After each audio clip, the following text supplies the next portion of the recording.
On a beautiful, breezy Wednesday morning, the Spearfish Sasquatch look to close out the first series of the year with a bang, vying for a 3-game sweep of the Oahe Zap right here on the Sasquatch Sports Network.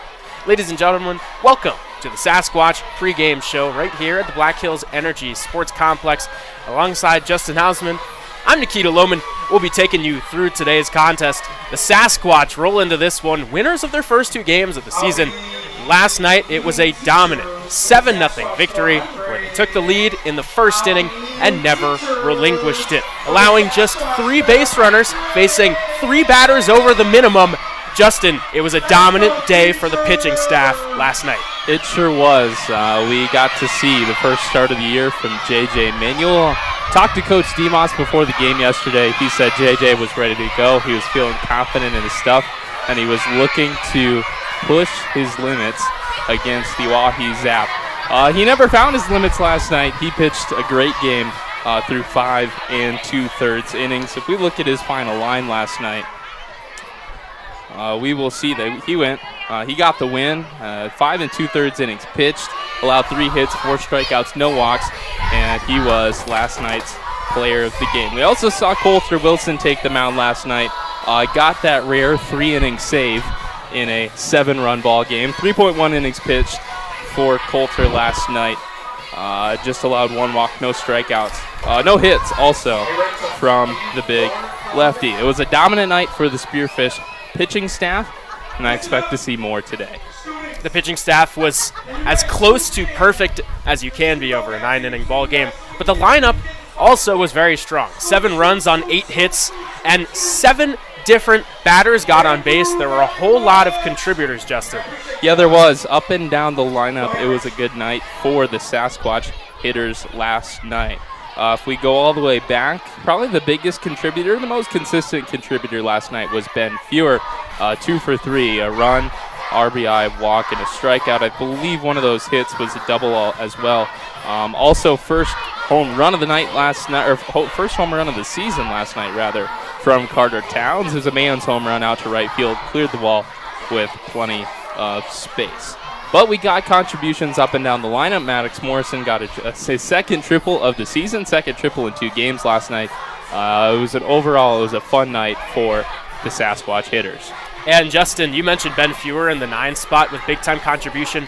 It was the bottom of the lineup which really set the tone for the day. You look at another guy hitting 8th. It was Malachi Lopez. He had his own fantastic contest. He went 2 for 3, had a double, a ribby to boot. So it wasn't just the meat of this lineup. Maddox Morrison is going to be a big contributor all season long, but the contact at the bottom of the order continues to be huge. Another element of this team, which has been a massive factor thus far, is great base running. They've been running wild on the bags, making things happen, Justin. 7 stolen bases last night. 7 stolen bases, and they came easy just about every time. It was, that was Dom Torres. He tacked on 3 last night, made it 4 on the year already for him. The Sasquatch hitters, Sasquatch lineup rather, running wild all night long.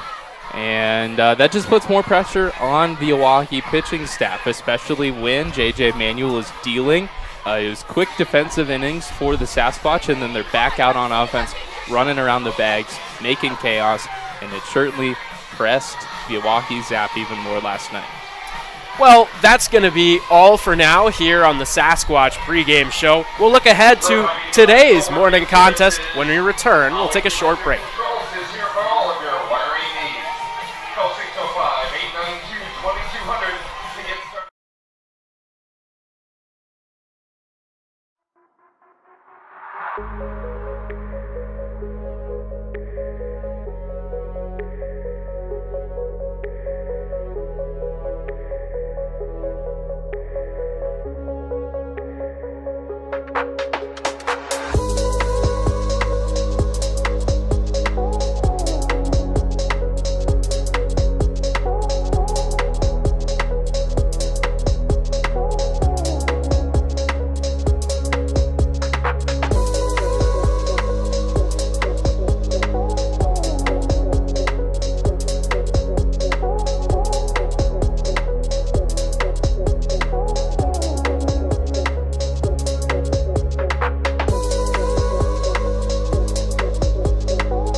Welcome back into the Spearfish Sasquatch pregame show alongside Justin Hosman. I'm Nikita Lohman. Justin, we previewed last game. Now let's look ahead to today's contest. Who are some key contributors who we should be looking out for? Yeah, first key contributor for your Spearfish Sasquatch is going to be the starting pitcher in Crew Moeller. We're going to see some electric stuff for him today.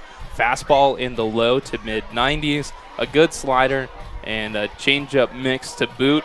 And we talked to Coach Demos earlier before the game. He said that these Oahe hitters have struggled with velocity, struggled handling velocity all series long. It's not going to get any easier for them today with Crew Moeller on the mound.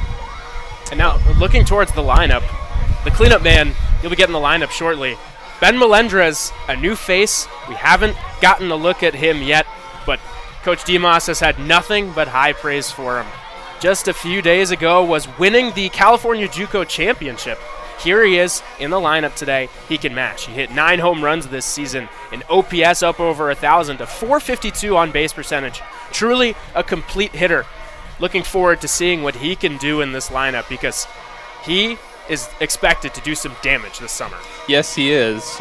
He's one of those guys that could get close to breaking the team single-season home run record, and we certainly hope that he gets off on a start there today. One of two guys coming from Santa Ana College. He's a SoCal kid at heart from San Diego, California. Coach Demas said he's going to fit in great with the roster that he put together. Won the JUCO championship and was immediately on a flight here to South Dakota. He wanted to show up to the game last night. He told Coach that he was tired, though, and Coach Demas says, go home, get some rest. We'll see you in the morning. He did meet them for the team meal after the game last night, though, and that just shows the kind of character that he has. He's a good, solid kid. He's going to play some great baseball this year, and Coach Demas is definitely pleased to have him on the roster. Again, one of two from Santa Ana College winning that California JUCO championship. Evan Hesse is the other one, the big right-handed pitcher, 6'5" redshirt freshman, will join us shortly here, hopefully, on this next road trip. Now looking towards the Zap, there are a few guys who need to step up. Of course, this lineup, which got just 3 base runners, 2 hits, 1 walk. They haven't drawn a lot of walks, just 3 so far in the series. In the lineup, someone who needs to step up if they're going to win, he needs to play well. It's Landon Meyer. This is a guy who absolutely mashed for Southwestern Oklahoma State this year. Leader on the team in home runs, ribbies, second in OPS, but so far in this series, he's 0 for 5. Went 0 for 4 last night. He's penciled in right in the heart of the order once again tonight. He will be hitting 3rd in the order, playing right field. So, again, Justin, Landon Meyer needs to go for the rest of this lineup to go. He sure does, and on the pitching side, it'll be the starting pitcher for the Zap who needs a good day. Trey Alexander, a native of Merkel, Texas. He attends Nelson University, although he did not get any time this year as a freshman. A left-handed pitcher on the mound tonight for the Zap. He's going to have to put together a good start after 2 rough games from the Zap pitching staff. Well, Justin, that's all we'll have for now. We're going to take another break here on the Sasquatch pregame show, but when we return, we'll have lineups, first pitch, and baseball here on a Wednesday morning matinee. Knee replacement? With the area's only ROSA robot, Monument Health offers a more personalized and precise procedure, customized for your anatomy. Get going with Monument Health, your partner for advanced orthopedic care.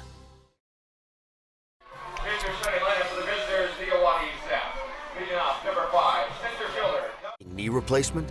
With the area's only ROSA robot, Monument Health offers a more personalized and precise procedure, customized for your anatomy. Get going with Monument Health, your partner for advanced orthopedic care. Wait. Batting 6th, wearing number 9, playing left field is Connor Goldberg. Batting 7th, number 8, shortstop, Cy Taylor. Batting 8th, wearing number 19, behind the plate is... I'm studying photography at Black Hill State.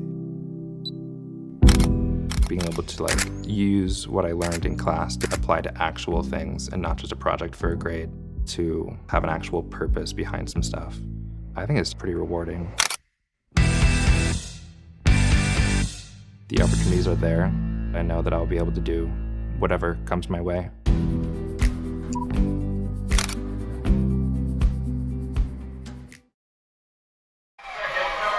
Welcome back here to Black Hills Energy Sports Complex. Let's take a look now at the starting lineups for each side, beginning with the Oahe Zap.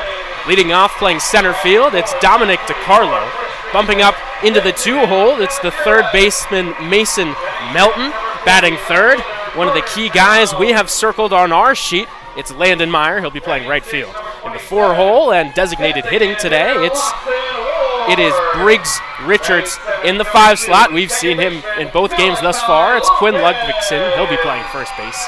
Batting 6th, it's the returning Zap left fielder, Connor Goldberg. In the 7th spot, it's the shortstop, Cy Taylor. Batting 8th, first time we've seen him in the lineup today, it's Augie Goethals. He's behind the dish. And batting 9th, playing second base, it's Gavin Frazier. Trey Alexander on the bump, making his 2nd appearance of the season. Now it's time to give you the Spearfish Sasquatch starting lineup today, beginning with the right fielder, Bobo Iandoli. Batting second, playing third base, it's Dominic Torres. In the 3-hole, it's the center fielder, Maddox Morrison. Batting fourth, playing first base, it's Ben Melendrez. In the 5 spot, hit a home run last night, back in left field, it's Carter Towns. Moving to 6th in the order, the designated hitter again, it's Lawson Ward. Batting 7th, it's the second baseman, Malachi Lopez. Second straight day behind the dish. Batting 8th, it's Kendrick Aragon. And in the 9th spot, once again, it's the shortstop, Ben Fewer. Crew Moeller on the mound, as we detailed. We'll step aside for a moment for the national anthem. But first pitch and baseball after this. Football fans, take your sports wagering experience to the next level at BetLodge Sportsbook, the premier sports betting venue in South Dakota. Surrounded by luxury seating, our massive 42-foot seamless video wall is the largest in the area, displaying all of your favorite NFL and college football. Place your bets with our sports desk personnel or visit our easy-to-use betting kiosk 24 hours a day. The best place to touch down and catch the game is at BetLodge Sportsbook, located inside the lodge at Deadwood Gaming Resort. One goal is to educate you. Did you know that this is how the payment processing industry works? There's a cost from the card brands nobody can change. There's junk fees that sound like they fit. Having a custom fit solution is another reason people move to Chip. Visit chip.cc and book an appointment. Looking for the ultimate family getaway? Hart Ranch Camping Resort has you covered with endless activities and top-notch amenities where the destination is the vacation. Want to try before you buy? Experience Hart Ranch with our resort membership preview. Just $139.95 for 4 days and 3 nights of unforgettable RV camping. Love what you see? We have membership types available for the occasional camper to the every weekender. Call 605-737-5360 or visit hrresort.org to schedule your membership preview today. When you venture to Spearfish in the Black Hills of South Dakota, you'll find rugged hiking and biking trails, extreme rock climbs, and views that will take your breath away. Plan a Spearfish vacation and come find your adventure. Spearfish, my great place in South Dakota.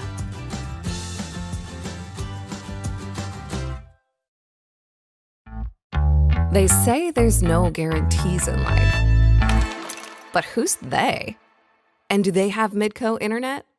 Now there's a guarantee. So let's go.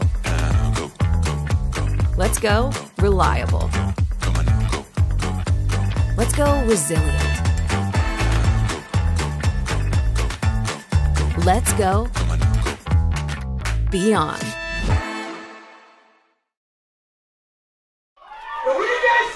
Crew Moeller making his warm-up tosses as we're just a few moments away from first pitch. Let's detail the man on the mound that we will be seeing today. The thing that defines Moeller, it's a live arm. He's got a fastball that sits in the low 90s. He can get up to 95 on the gun. Expect to see a heavy dose of heaters against an Oahe Zap lineup, which struggled against the Heat last night with JJ Manuel. Other notes on Crew Moeller, punchies. This is a guy who strikes out a ton of batters this season at Southeastern Community College. 35 Ks in 29 innings. Home run to fly ball, that's something which you can expect some positive regression. This season, he gave up 12 homers in 29 innings. Frankly, an unsustainable mark. This is a guy who strikes out a lot of batters, doesn't walk a ton of guys. Sometimes when those home run numbers are elevated, it's simply an indication of bad luck. So expect that to dip down this summer for Moeller. And with the pitch mix, we detailed the fastball, but a good slider, a good changeup, about equal in usage for him. It's just whatever he's feeling on the day. That is the story on today's starting pitcher. Getting ready for this one. It's going to be a fun day at the ballpark. Kids Day, of course. It's due to the 11:05 start time, and we are right on time. Temperature at the ballpark today, it is a crisp 82 degrees here in Spearfish. Wind blowing in from center field, and we're ready to go. First pitch fastball was in for a strike on Dom DeCarlo. Last night, he went 0 for 3 for a walk. We've seen him in the leadoff spot in both games today. as you can see him behind that fastball. Justin, no secret, he's got a few extra ticks, some juice, especially on a warm day like today. Yeah, it's going to be warm, feeling loose, and some time to get ready. Guys showing up to the ballpark at about 8:15 this morning, so plenty of time to get warm and get going for this early start time. You could feel the energy in the stadium. The kids came in right around 10, and there was some extra noise there. You can expect to hear some extra yelling today. There's a call. Strike 3 paints the fastball high and inside for the first out of the day. This is Jordan Collier behind the plate tonight. In blue, his partner out at first base is Nikki Winterstein. So 4 fastballs gets the job to start the day. It's Mason Melton now coming into the box. He went 0 for 3 yesterday, 1 for 7 on the series. First pitch was a ball. This Zap lineup has struggled so far. They really have not drawn a whole lot of walks. It's been nothing but strikes in the zone from the Sasquatch pitching staff. Just 3 walks in 2 games for the Zap, and in summer collegiate ball, that's a rare sight to see. Yeah, I think if my memory serves me correct, it took until the 5th or the 6th inning last night for J.J. Manuel even to get to a 3-ball count. Much like he never walked a guy. He only had 3 ball counts all game long. They didn't come until late into the start. And Coach McBroom preached what you can expect with this pitching staff is consistency. You've seen the consistency in the strike zone. It started with Isaac Quintero on opening day. J.J. Manuel continued the torch yesterday. Crew Moeller is trying to keep that trend up. Here, 2 balls and 2 strikes on Melton. Swing and a miss, strike 3. Gets him on the slider, 2 up, 2 down via the K. And as the Sasquatch throw their ball around the infield, let's take a look at the positional alignment today. Battery mate for Moeller, it'll be Kendrick Aragon. In the infield from 3rd to 1st, it's Dominic Torres. At shortstop, Ben Fewer. At second base, Malachi Lopez. And at first, it's Ben Melendrez. First pitch is in there for a strike. And in the outfield, Carter Townsend left, Maddox Morrison in center, and Bobo Ayandoli mans right field. Up to the plate, it is Landon Meyer. Count 1-1 on him. If we look to Meyer's day last night, 0 for 4, getting another start in right field. This is his 3rd start in right field this series. The numbers on the season were gaudy. He hit 10 home runs, 36 walks to 17 strikeouts, an OPS right around 1,000 at Southwestern Oklahoma University. Takes that pitch high to even the count at 2s.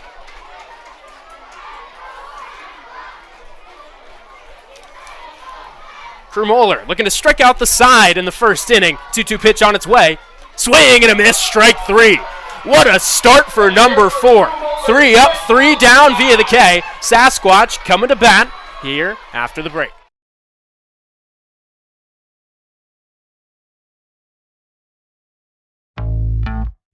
They say there's no guarantees in life. But who's they?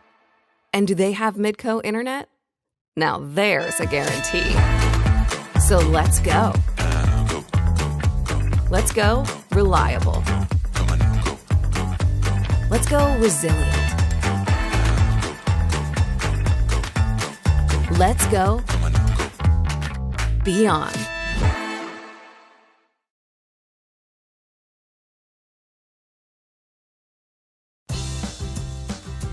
When you venture to Spearfish in the Black Hills of South Dakota, you'll find rugged hiking and biking trails, extreme rock climbs, and views that will take your breath away.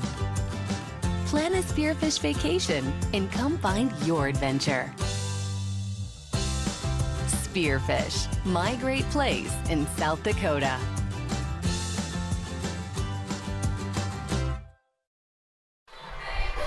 Welcome back to this Wednesday matinee, Spearfish Sasquatch Sports Network.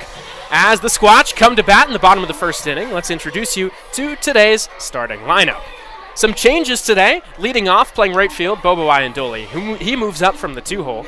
Dominic Torres slides up the order after 3 stolen bags yesterday.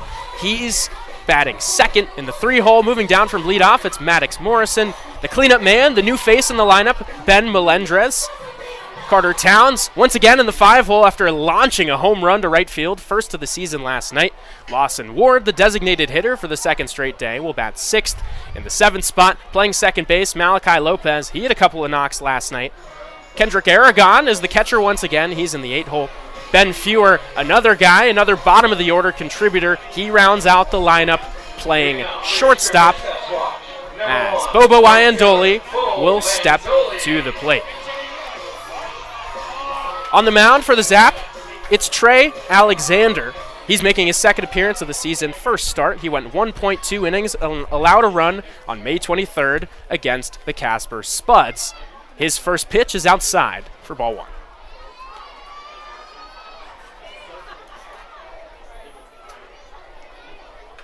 Iandoli thus far on the season is 1 for 7. A double, 2 ribbies, a walk. He stole a base last night, 1 of 7 for the Sasquatch. That misses low. Those 7 stolen bases, you can expect more of that coming.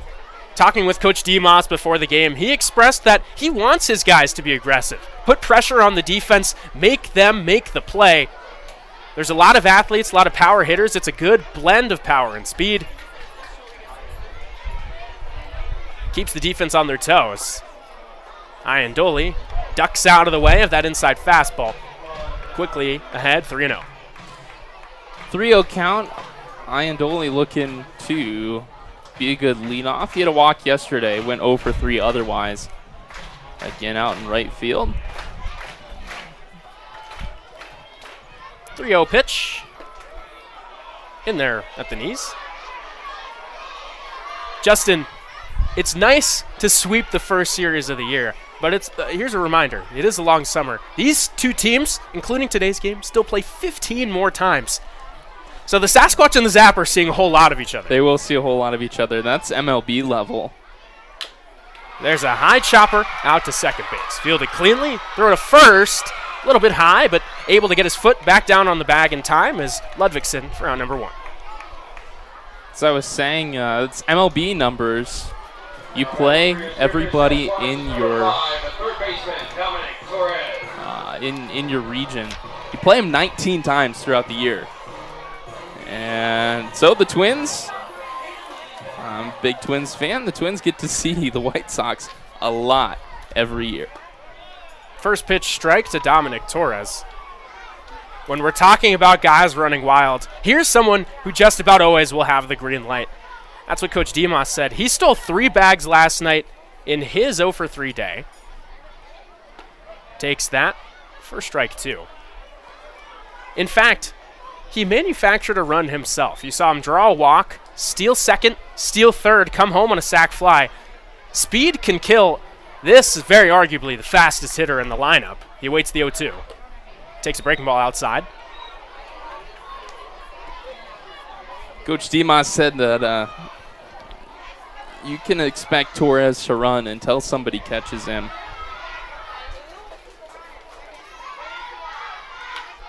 That's grounded foul outside of first. And the speed is only a weapon when guys get on base. Well, Dominic Torres gets on base at an exceptionally high clip. This season at Citrus College, a 397 OBP. He's taking his talents to the Division I ranks. That tells you everything you need to know about him as a hitter to go along with that speed. Fouls another pitch away. If we look back to Torres' night last night, he went 0 for 3. He did reach on a walk and a fielder's choice. That's how we got those 3 stolen bags. Also scored a run. In game 1, hit a big double to start that 10-run 7th inning rally to close the night. And there's a high chopper out to shortstop. Taylor fields over the bag, throws to first, just in time to get the hustling Torres. 2 up, 2 down. Another play made by the Zap infield. And that brings up the 3 spot. the 3 spot in the form of Maddox Morrison. 2 games, 2 triples for him. In the series, he's been exceptional. Last night, 1 for 4, a triple, and an RBI. Had 5 ribbies in game 1 as part of a 3-hit day. If I remember right, he led off the game with the triple last night. Is that right? I do believe so. I think that was in his first at-bat, and he was the leadoff guy last night.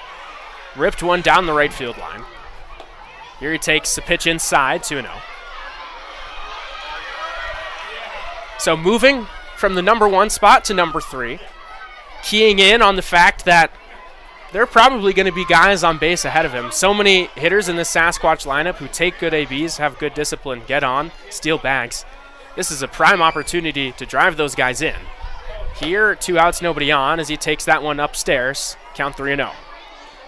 Pitching around him a little bit here, even with the bases empty. You know he can do damage without any runners on. And he's yet to see anything real to hit. The Jonesboro, Arkansas native, a lot of prospect pedigree. He was the 7th-ranked outfielder in Arkansas coming out of high school.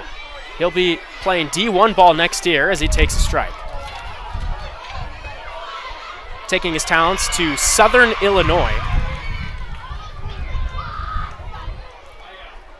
You can't be too laissez-faire letting him get on base. He did steal 11 bags this season. Here's the 3-1. Swing and a miss. Blew the heater by him, did Alexander. It's a payoff pitch. This payoff pitch is brought to you by Highmark Credit Union. 3 balls, 2 strikes, 2 outs. Nobody on base here in the bottom of the first inning. Alexander kicks, deals, fouled back to the screen. Mr. Collier just very nearly missed taking one square to the mask right there on that foul tip. Breezed right past his left ear. I can tell you from experience, those are never fun. Gotta be the worst part about being an umpire. Once again, Alexander home with the payoff pitch. High chop out to first. Ludvigsen backs up. He'll take it to the bag himself in time. So both sides go up, 3 down in the first inning here on Kids Day. You're watching Sasquatch Baseball on the Sasquatch Sports Network. I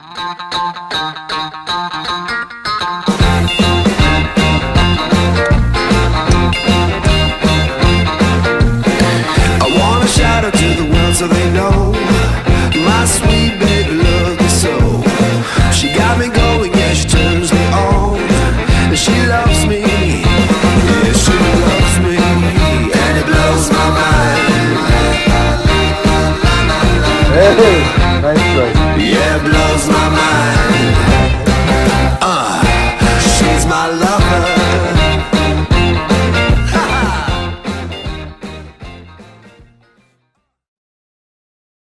Knee replacement?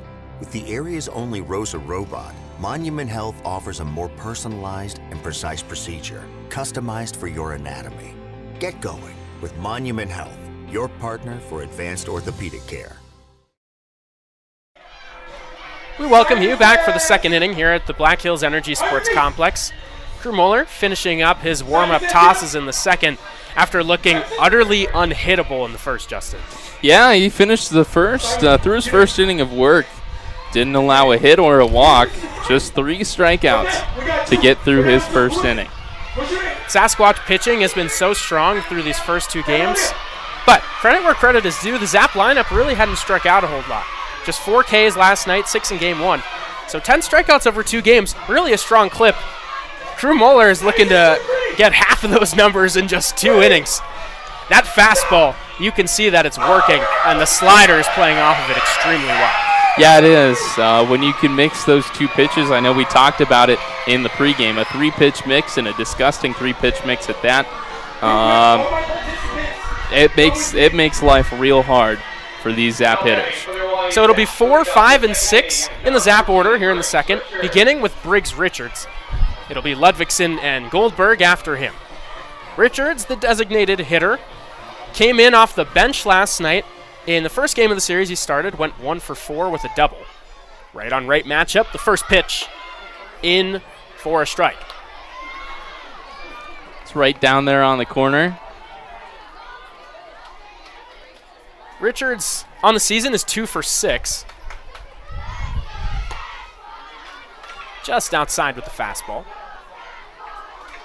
He's looking to take his talents to a new collegiate squad for next season, currently in the transfer portal. This season was at Milligan University. As he fouls that back to the screen, the count 1-2. Moeller back on the mound with that commanding fastball. Tough to catch up to it high in the zone. Got at least one batter whiffing on the high heater in the first. Does he go back to it here to start the second? It's a breaking ball. It's a line drive out into right center field. That'll be down for a base hit. Richards rounds first, but he'll pull up there with a leadoff single, first hit of the day for either side. Just did what he could with that pitch. Let it travel deep into the zone. And I got some bat to it to dump it out into right field. Looked like a slider, just a little higher than Moeller would have liked. So now leadoff man on. Quinn Ludvigsen comes to the plate. Was a thorn in the Sasquatch side in game 1, went 3 for 4 with a double. But last night, not the same luck, went 0 for 3. Certainly a good bat, possesses great on-base skills. He can hit it to all fields from the left-handed batter's box. The 1-0. Misses outside. I do not hear you guys making any noise. As you can hear through the mic, the kids are making their voices heard today. It may be an 11:05 start time earlier than the players are used to. These kids are ready to go, though. Kids are ready to go. There's a strike throw behind the runner at first. Back with ease is Richards. Got about 500 kids from around Spearfish here today. Pretty much filled the entirety of MVP Stadium. Here's the 2-1. Catches the outside. That's a beautiful pitch right there. Put it exactly where it needed to be. Justin, you have to imagine the noise does help. Very quick turnaround. Last night's game concluded around 8:30. The players got to the ballpark this morning at 8:15. Yeah, not a ton of time. Throw behind the runner at first. Richards gets back in time, but a nice move from Moeller. That was close play. Melendrez got a tag down, but the 2-2. Just a bit outside. Yeah, this will be the quickest turnaround for the Sasquatch this season. Pretty much every other game all season long will start at either 4 or 6 o'clock. With a 3-2 count, Richards has attempted one steal this season. We'll see if he goes. Not going. And the pitch is outside for ball 4. Took until the 9th inning last night for the Zap to draw a walk. But here it's issued in the second, and the first 2 runners are on base. First and second now for the Zap, no outs. Moeller with his first jam of the season. It brings up Connor Goldberg.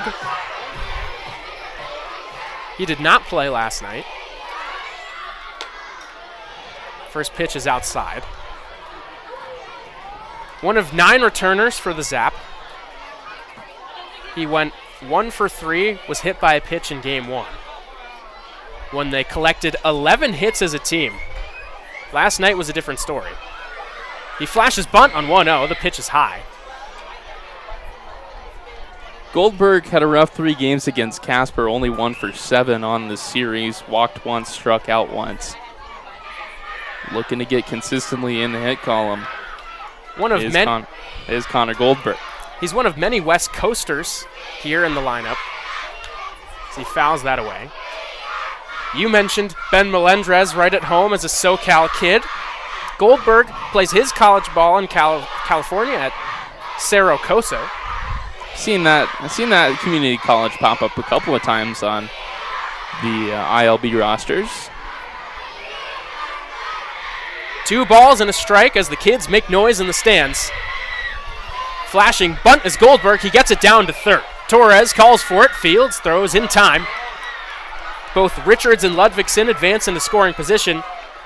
Goldberg does the job on the sack bunt. Did exactly what he was asked to do. And now, 2 runners in scoring position, still only 1 out for the Zap.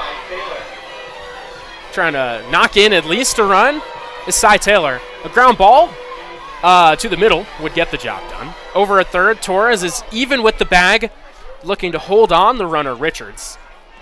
I'm interested to see that the middle infield is still playing deep. Here with only 1 out runners in scoring position.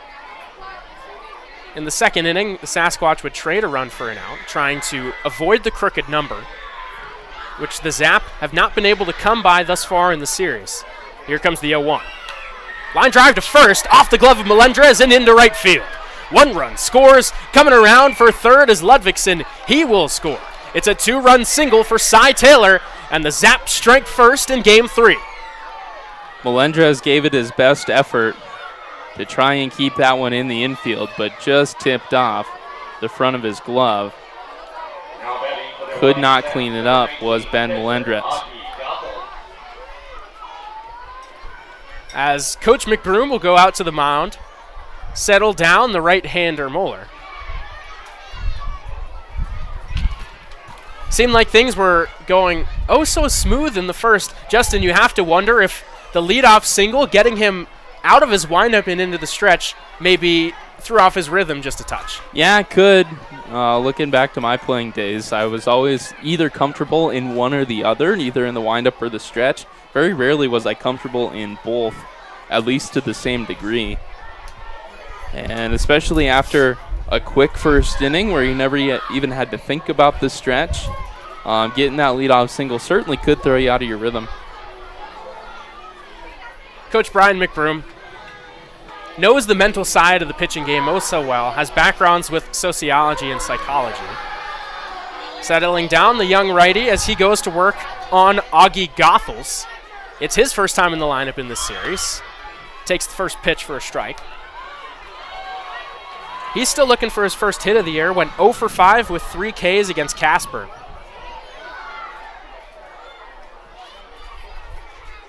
Taylor with a normal leadoff first, the 0-1. Swing and a miss. They throw behind him. Melendrez does a nice job picking a throw in the dirt, keeps it in front of him.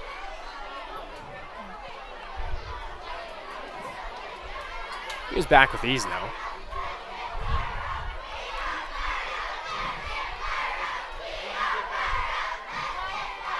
No balls and 2 strikes. Muller's pitch. Swing and a miss. Got him on the slider. Off the zone away. 4th K of the day, 2nd out of the inning. It's a big strikeout for Crew Moeller. I think that was a great mound visit by Coach McBroom to get out there, get his guy settled down and back into the strike zone. Back out there with the nice fastball slider combo. Another throw over to first, paying Cy Taylor quite a bit of attention. He was back in time. Those pickoff moves are getting pretty good from Crew Moeller. Those plays are getting closer every time. First pitch high and tight to Gavin Frazier, one of 3 Alberta, Canada natives on this Zap roster. He's coming back for his 2nd season with the Zap, and in that introduction post, they called him the scrappy Canadian, gritty middle infielder at the bottom of the order. The runner goes for second. The throw down from Aragon goes into center field. Taylor gets up, heads for third. He will make it there without a throw. So a stolen base and an E2. Puts a runner in scoring position, 90 feet away from the plate with 2 down.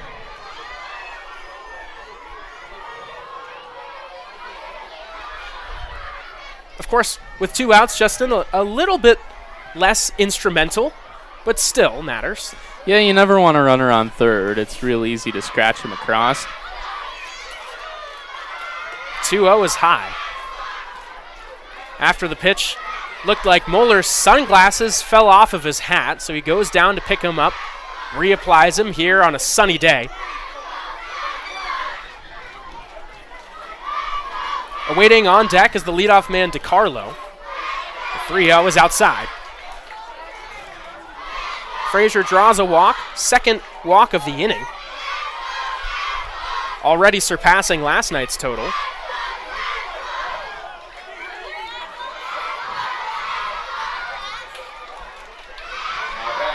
Just another note on the kids. They showed up about 10 o'clock, 10:15, a full hour before game time. They were chanting, "Let's go Sasquatch" by 10:20. Guys were still getting stretched and loose on the field. They were already chanting for the Sasquatch. First pitch to DiCarlo is fouled back to the screen. He struck out looking to open today's ball game. Just to go back to Justin's point, yeah, the energy was here. The kids,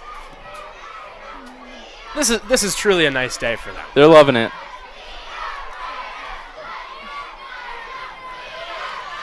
Oh, 0-1 breaking ball, just misses off the plate.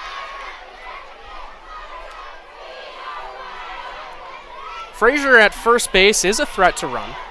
Here with the runners on the corner situation, you can expect potentially to see him go. He stole 19 bags last summer. Moeller throws over to first.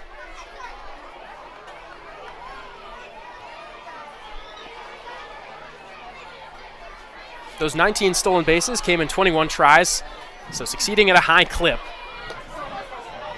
That pitch misses high, the count 2-1 on DiCarlo.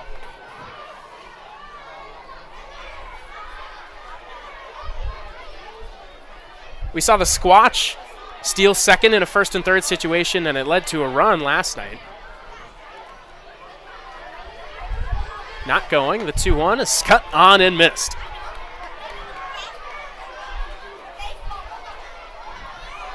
That heater continuing to play a big part.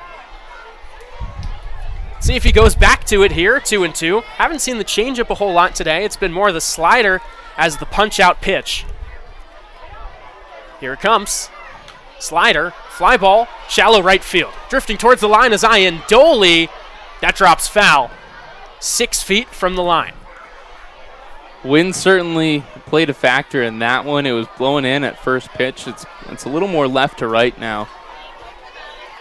Had some side spin off the bat of DiCarlo, and the wind pushed it foul. So they'll do it again on 2-2.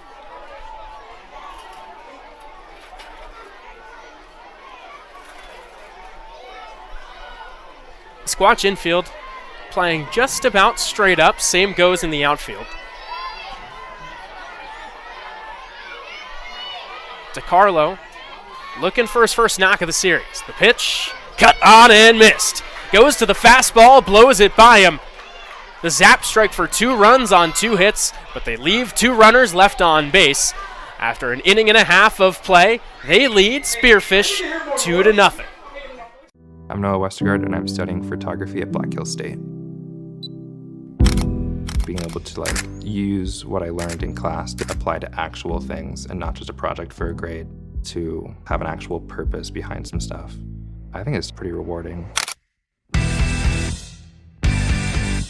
The opportunities are there. I know that I'll be able to do whatever comes my way.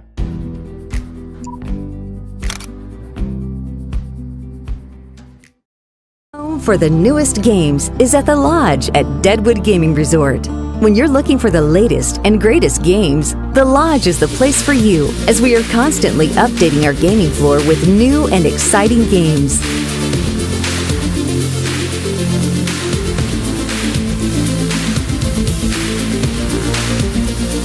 There's always something fresh and fun at the Lodge at Deadwood Gaming Resort. Your home for the newest games. After 2 runs, came across in the top of the second inning for Pierre. The Sasquatch will look to respond with some runs of their own. They went down 1-2-3 in the first inning. So here in the second, it'll be 4, 5, and 6. Ben Melendrez, Carter Towns, and Lawson Ward against Tyler Alexander, who threw a lot of strikes in the first inning. Sasquatch were swinging early in the count, looking to attack the fastball. He showed a good slider. As here is Ben Melendrez. He came into Spearfish late yesterday, drove in right around game time. Here's the life of a college baseball player. On Monday, for Santa Ana College, he was busy winning the California JUCO Championship. Immediately after the game, gets on a plane, comes here, and is in the lineup on Wednesday morning. At 6'4", 230 pounds, whole lot of pop in that bat. First pitch he sees, high chopper to third. Jumping stop by Melton. He throws over to first. One pitch, one out.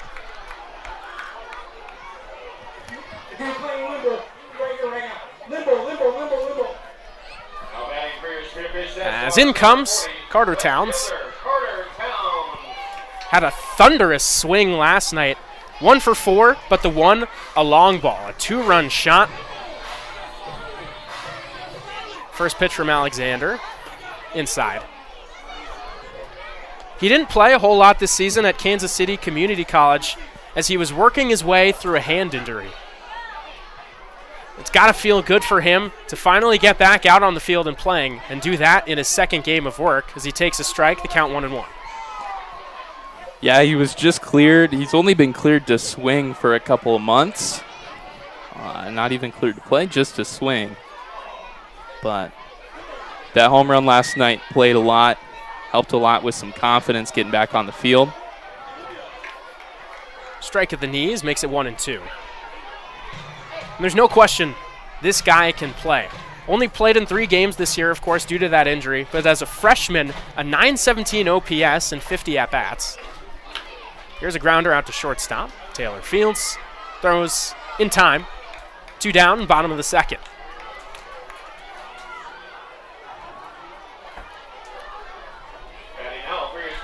As here comes Lawson Ward, the designated hitter for 2 straight games. You can expect him to go behind the plate again tomorrow. The Crowder College player from this season who will be transferring to Oral Roberts. Not catcher today because tomorrow a couple of Crowder College guys will be throwing for the Sasquatch. Additionally, Coach Demos has expressed with 2 catchers for now, a third one will be coming in the coming weeks, but for now it's just 2, so he prefers to have catchers go behind the plate for 2 days and then DH for 1 to keep the rhythm. First pitch, breaking ball in there for a strike. Yeah, it'll be Jacob Allender on the mound tomorrow. He's scheduled to start. Native of Kansas City, Missouri, posted a 7.16 ERA this spring. The 0-1 to Ward. Breaking ball outside. As we have seen all series, Justin, the scouting report has remained consistent. He hasn't gotten a whole lot of pitches to hit. He punched a single through the left side last night. That was his first hit of the year. Went 1 for 2, drew 2 walks. He takes the fastball high.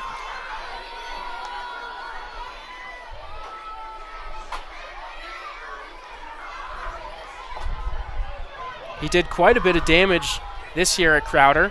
5 long balls, a .374 average. And again, you're seeing breaking balls away.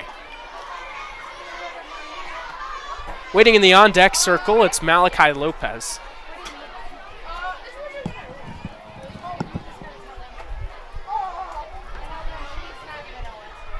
Three balls and a strike, fastball count, but will he get a heater? He does, and takes it for a strike.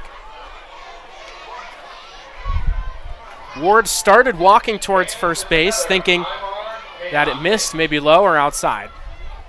But instead, count runs full. Here comes the 3-2. Swing and a miss, strike 3.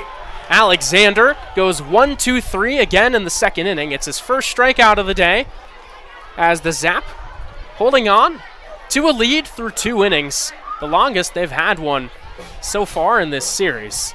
We're going to the third here on the Squatch Sports Network. We'll be back in just a few moments. One goal is to educate you. Did you know that this is how the payment processing industry works? There's a cost from the card brands nobody can change. There's junk fees that sound like they fit. Having a custom fit solution is another reason people move to Chip. visit chip.cc and book an appointment. We're all going somewhere. Going higher, faster, farther. Going in new directions, to new places. At Monument Health, we keep going so you can keep going. We're dedicated to advanced orthopedic care with the latest innovations, technology, expertise, and treatment. So keep exploring, keep making memories, keep going with Monument Health as your partner. Learn more at monument.health/orthopedics. Welcome back. Top of the third inning. Game cruising on by. Crew Moeller has struck out 5 batters through 2 innings, but the Zap got to him in the second inning. A couple hits, a couple walks. The damage done on a 2 RBI single from Cy Taylor. Hit off of the glove of Ben Melendrez and into right field. It'll be 2, 3, and 4 in the Zap order in the third. Mason Melton, Landon Meyer, and in the cleanup spot, Briggs Richards. Melton, one of 3 strikeout victims to open the day. He struck out swinging in the first. On the series now is 1 for 7 with 2 Ks. First pitch in there for a strike. Justin, this has been a sort of tale of 2 innings thus far for Moeller. Breaking ball in there for a strike. How would you evaluate the way he's pitched so far? Yeah, he came out hot in the first inning. Of course, struck out the side to start off his start. Came back out in the second. Got into a little bit of trouble, kind of got off rhythm. But I expect to see him return with some authority here in the third. Something to continue monitoring.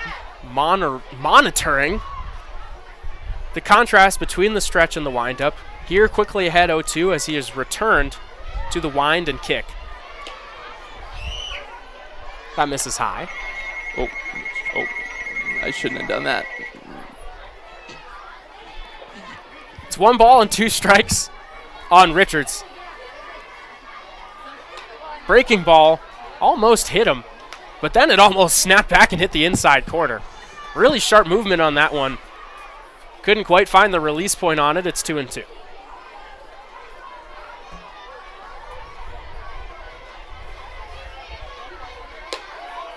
There's fastball. It's up high. So from 0-2 to 3-2, Melton has worked his way back into the count. The left-hander Meyer in the on-deck circle. Moeller looking to avoid the free pass. Here it comes. Fly ball out of play. Down the right field line. Over to the Sasquatch bullpen where one guy is warming up out there. It's not exactly an intense warm-up. They're going slow, still just stretching and tossing. Here comes the 3-2. Chopper to third. Torres fields, throws in time. Melton set down for the second time today. As here is Meyer. The third and final K victim in that 1-2-3 first inning. 0 for 6 now on the series. First pitch, swing and a miss.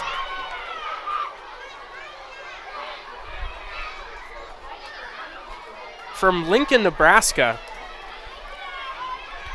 Meyer is a big-time bat and cuts and misses. In the pregame, Justin and I identified him as one of the catalysts for this lineup. If he's not on his A game, the rest of the Zap probably won't follow. That's outside. It's 1-2. Of course, here early, that hasn't exactly been the case. It was more the bottom quadrant of the lineup, which came through for the 2-run second inning. There's a slow roller to first. Melendrez fields, takes it to the bag in time. It's 2 important quick outs here for Crew Moeller as he gets back into winning ways here in this start. It's also important for the bats to get them back in the dugout, especially when things aren't exactly going your way on the offensive side. It becomes easier to string things together when you're not spending very much time out in the field. Briggs Richards up 2 outs, nobody on. Swinging first pitch, foul ball, first base side out of play. He hit a single, came around to score to lead off the second inning. Justin, yes, as you said, you give up a couple runs. It's important to get back out there to settle down, get that confidence back and flowing. Fastball is inside.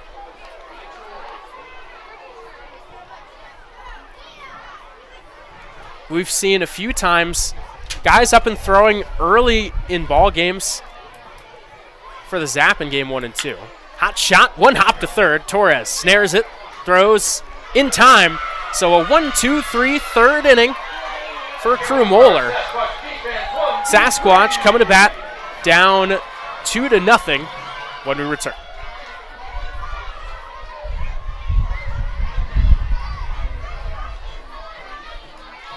Ultimate family getaway? Hart Ranch Camping Resort has you covered with endless activities and top-notch amenities where the destination is the vacation. Want to try before you buy? Experience Hart Ranch with our resort membership preview. Just $139.95 for 4 days and 3 nights of unforgettable RV camping. Love what you see? We have membership types available for the occasional camper to the every weekender. Call 605-737-5360 or visit hrresort.org to schedule your membership preview today. They say there's no guarantees in life. But who's they? And do they have Midco Internet? Now there's a guarantee. So let's go. Let's go reliable. Let's go resilient. Let's go beyond.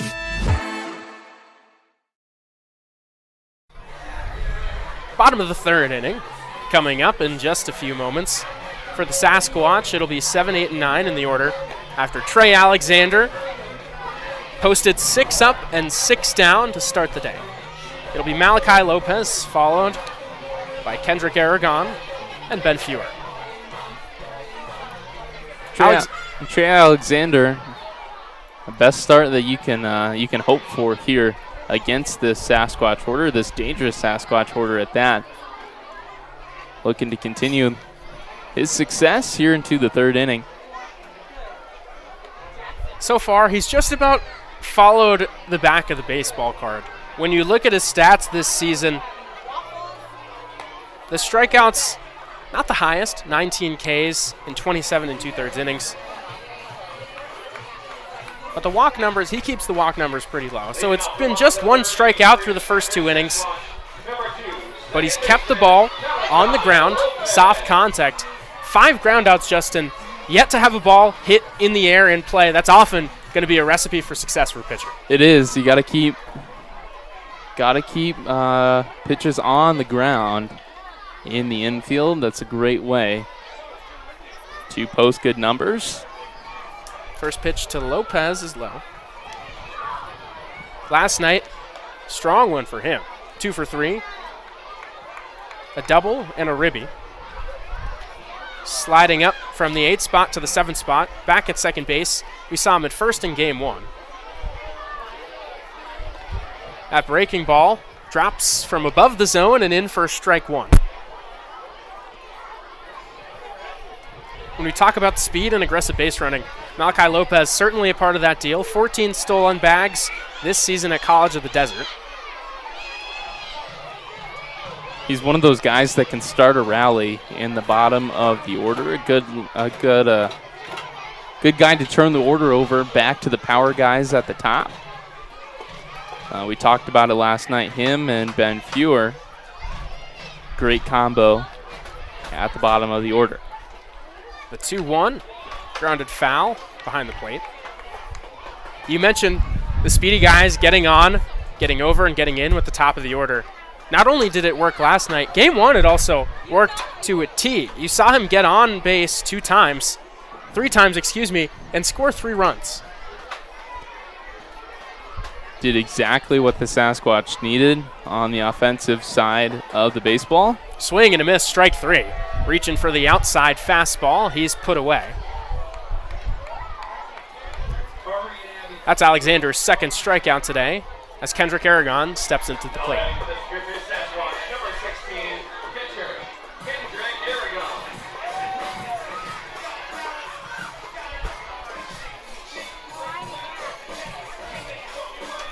Aragon still looking for his first hit of the season, 0 for 4 last night. That pitch is high. Starting behind the plate, day game after a night game. That being said, last night's game about as quick as a 9-inning game will go. Wrapped up right around 8:15, maybe 8:30. There's a strike on the outside portion of the plate. Count 1-1. From Farmington, New Mexico. Guys truly from all over the country coming to Spearfish for the summer. Again, goes to show you there's good baseball in lots of different places. And when you assemble them together, the level of competition that you're seeing on the field here is extremely high.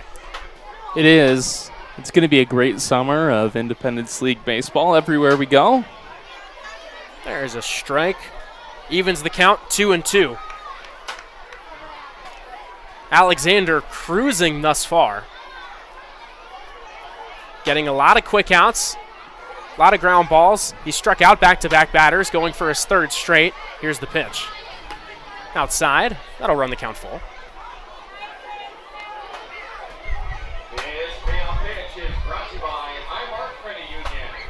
To emphasize the quick outs he's getting. It's 39 pitches for Alexander with 1 out in the 3rd inning. The fuel efficiency on the arm, certainly there. As here's the payoff. Hot shot through for a base hit. First hit of the day for the Squatch, first hit of the season for Aragon. He's aboard with 1 away. Aragon needed that one after going 0 for 4 tonight. Certainly helps if you can make good solid contact. Nice low line drive out into left field. It brings up Ben Fewer. The kids here at the stadium certainly love what they see with the first Squatch base runner of the day. Fewer, the all-ILB mentioned last season. He fouls the first pitch away. Has continued his strong start. He's gone 2 for 3 in each of the first 2 games of the season. 2 ribbies, 2 walks to boot. A guy who struck out as many times as he walked last year. Does a lot of things you love in a good ball player. So that's in for strike 2. Justin, it's not only the bat, too. We talked about it on yesterday's broadcast. He is as slick of a fielder as they come at shortstop. You'll see him there just about every day this year. Disengaging with the rubbers, Alexander. Keeping Aragon honest. He's made some great plays through the first 2 games. Expect to continue to see great defense from him all season long. The 0-2. Gets to the backstop. Aragon will cruise into second with ease on the wild pitch. And here's the situation where you see Ben Fewer shine. This season at Southwestern University, knocked in about 50 runs. And for a guy who isn't known for a power hitter, that just goes to show you when he gets runners in scoring position, he comes through a whole lot. He does. Need him to come through here, down 2. Swung on, fouled away, right to the right of the Sasquatch bullpen.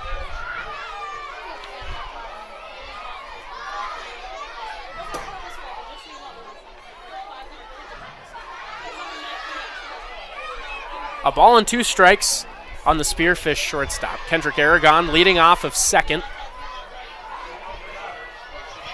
He takes an extra step, and Alexander steps off. That's the cat and mouse game in effect.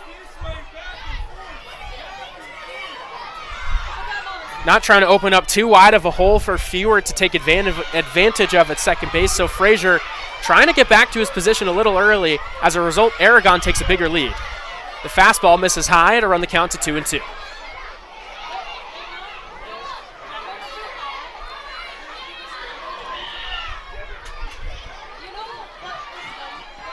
The outfield, pretty shallow, knowing Fewer more of a singles hitter. They're going to try to cut down the runner at home if the ball falls in front of him. Swinging at the high heater, manages to get his bat to it. Another foul ball, keeps it at 2-2.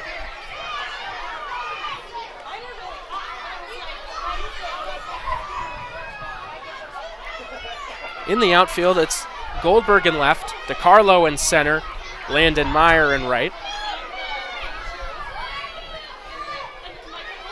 With the way they're positioned, I think it's likely we'll see Aragon put on the brakes with the ball hit in front of them. Another high fastball. This time Fewer leaves it upstairs.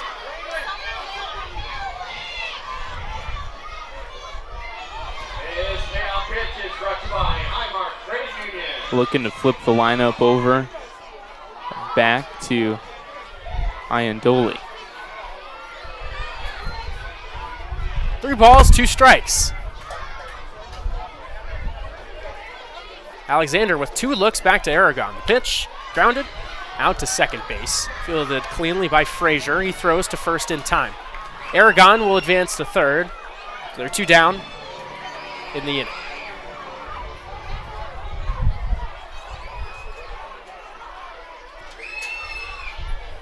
Now batting for your Spearfish Sasquatch, number 1, right fielder, Iandoli. So Bobo Iandoli, the leadoff man, will come to the plate here. He's got a couple of ribbies on the season, an opportunity right here. He'll have to provide a knock, or of course a wild pitch could get the job done. Not the deepest backstop here, so it'd have to trickle away a good bit. There's a 1 hop out to Ludvigsen. He fields, gets to the bag in time to retire the side, so Aragon stranded at third.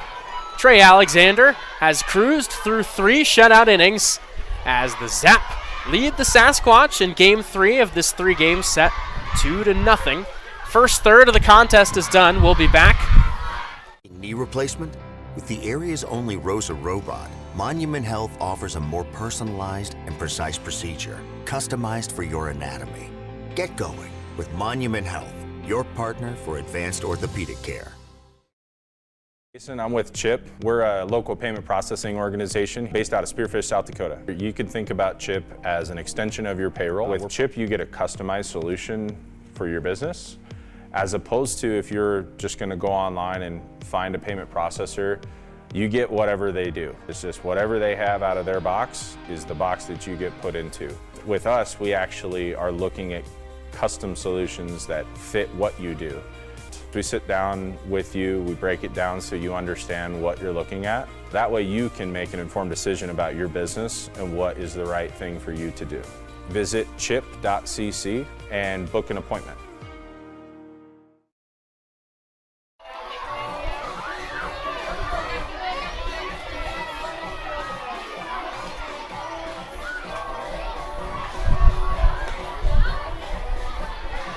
And we're back.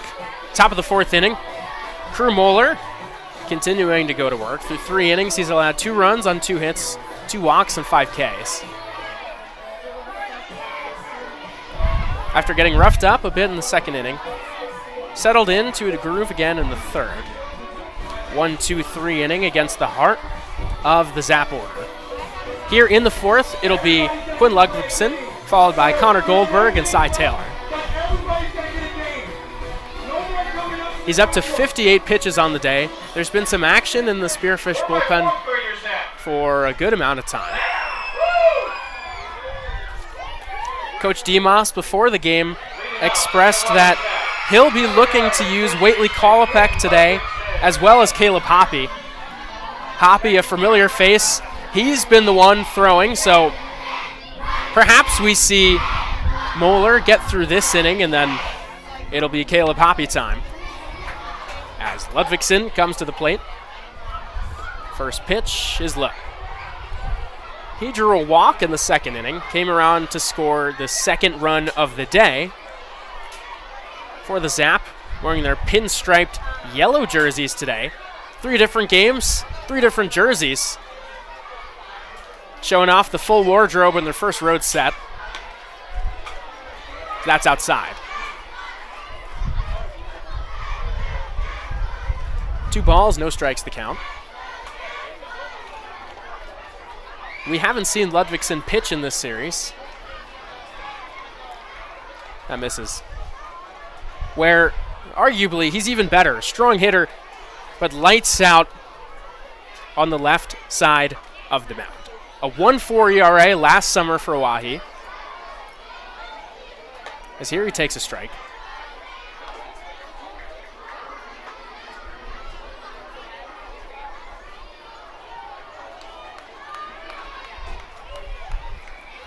Three and 1 pitch on the way. It's outside, so Ludvigsen with a leadoff walk, his second of the day. What we say here on the broadcast, again, don't know if it's really true. In fact, I know it's not, but the leadoff walk, usually a recipe for a tick of danger. Ludvigsen has some speed. 6 out of 7 on stolen bases last summer. So you can't rule it out. Aragon will talk things over with Moeller on the mound after the leadoff walk. Up to 63 pitches. Coach Demos expressed that you shouldn't expect to see guys go much more than 80 pitches, at least in the early going this summer. JJ Manuel was up to 76 when he was hooked after 5 2/3 last night. Here's Connor Goldberg. First pitch is in there for a strike. Goldberg, a catalyst in the 2-run second. He laid down a sac bunt. The next hitter, Cy Taylor, came through, a 2-run single. They'll throw over to check in on Ludvigsen. He's back well in time.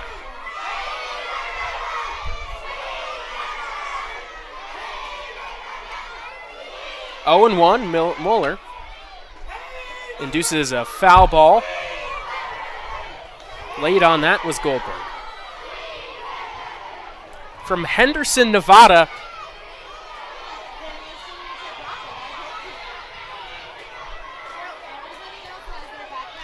he's a catcher, but he's primarily an athlete. He can play all over the field.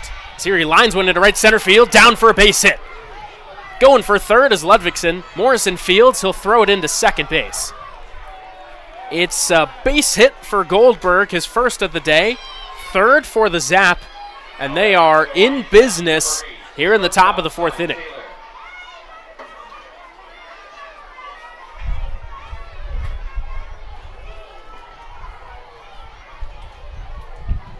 As Cy Taylor, after coming through with the 2-run knock, his first time up to the plate, again another opportunity for a ribby. Any ball in play, aside from a number in front of the mound, more than likely to get the job done. First pitch, breaking ball, is there for strike 1.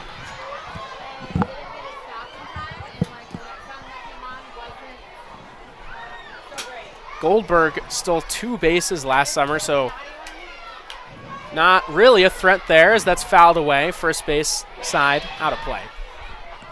And in fact, before that pitch, he was practically on the base. So safe to assume Connor Goldberg probably not going. The shortstop, Taylor, quickly behind. No balls and 2 strikes. Moeller looking for the K. Runner goes. Pitch is in the dirt. Shows a great pitch to steal on. So I stand corrected, Justin. As I just said, he probably wasn't going to go. Just catching him off guard. Waited for the 0-2 pitch where you're more likely to get a breaking ball. Yeah, and we know that the Zap, they were taking signs back in game one. That's fouled away. Could have a vantage point on Aragon signs from third base, maybe even first. Might know that it's an off-speed pitch, so you're more willing to take off for second. That's another one of the underrated features of getting signs, knowing signs. The running game, people don't think about it a whole lot. There's the 1-2. Line drive, foul, outside of first. That was a little bit deeper of a layer of the Astros sign-stealing scandal back in 2017. That, sure, yeah, you get boosted offensive production from it, but it's even more valuable when it comes to the running game, stealing bases, knowing that an off-speed pitch is coming. Here comes the 1-2. That hits Taylor on the elbow. It'll load him up with nobody out. Coach McBroom is coming out to the mound, and with Moeller up to 72 pitches and Caleb Hoppe ready to go, you figure if this isn't it, he's got one batter max. McBroom will indeed call to the bullpen. So Crew Moeller's day is done after 3+ innings. The bases are loaded with nobody out. All 3 of those runners will be his responsibility. As he exits, Caleb Hoppe enters when we return. Hi, I'm Jason. I'm with CHIP. We're a local payment processing organization based out of Spearfish, South Dakota. You could think about CHIP as an extension of your payroll. With CHIP, you get a customized solution for your business, as opposed to if you're just going to go online and find a payment processor, you get whatever they do. It's just whatever they have out of their box is the box that you get put into. With us, we actually are looking at custom solutions that fit what you do. We sit down with you, we break it down so you understand what you're looking at. That way you can make an informed decision about your business and what is the right thing for you to do. Visit chip.cc and book an appointment.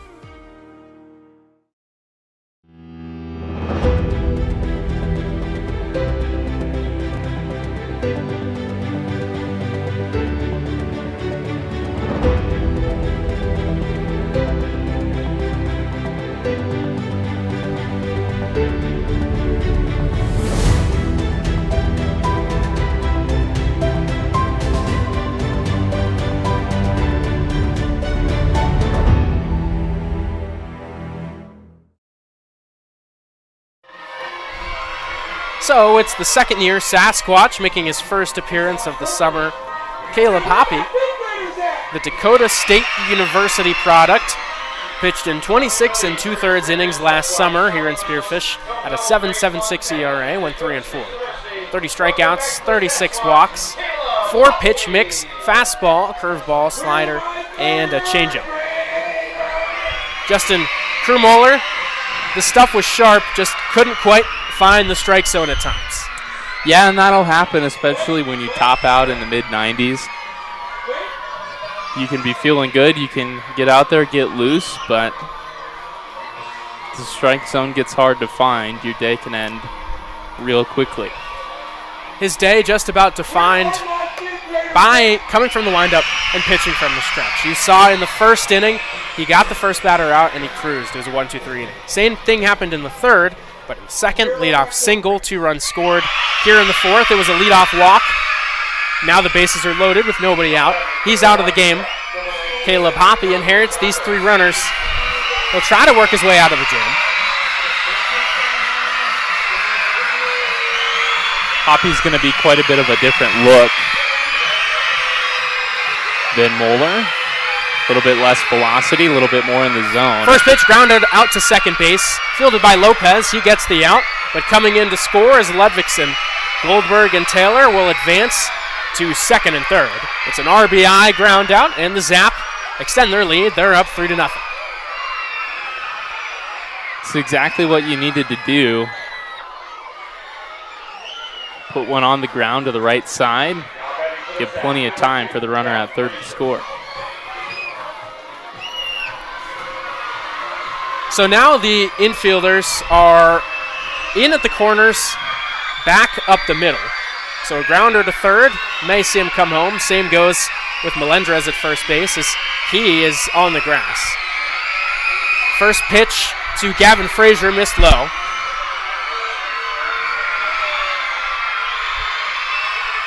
Here's the 1-0. It's spiked. Nice stop there by Aragon. That slider, about a 58-footer, but able to corral it with the glove.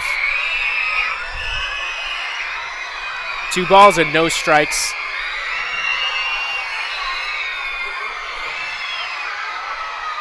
Here on Frazier. In the Zaps, 1 victory on the season. He was big with 4 ribbies. As he takes a strike around the letters. That 1 victory, a 10-8 win over the Casper Spuds. In a similar situation, game 3 of a 3-game set.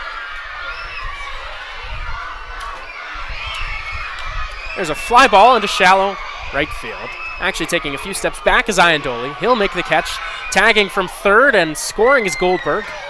Tagging from second, moving to third is Cy Taylor.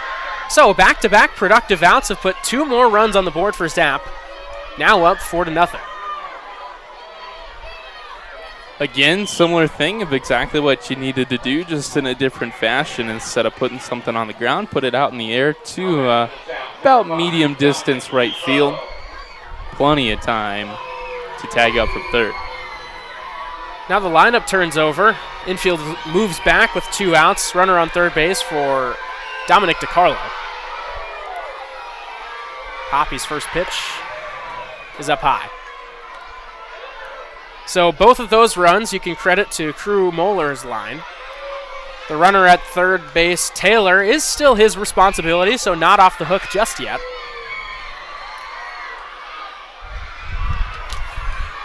Ready with the 1-0. That's in there for a strike.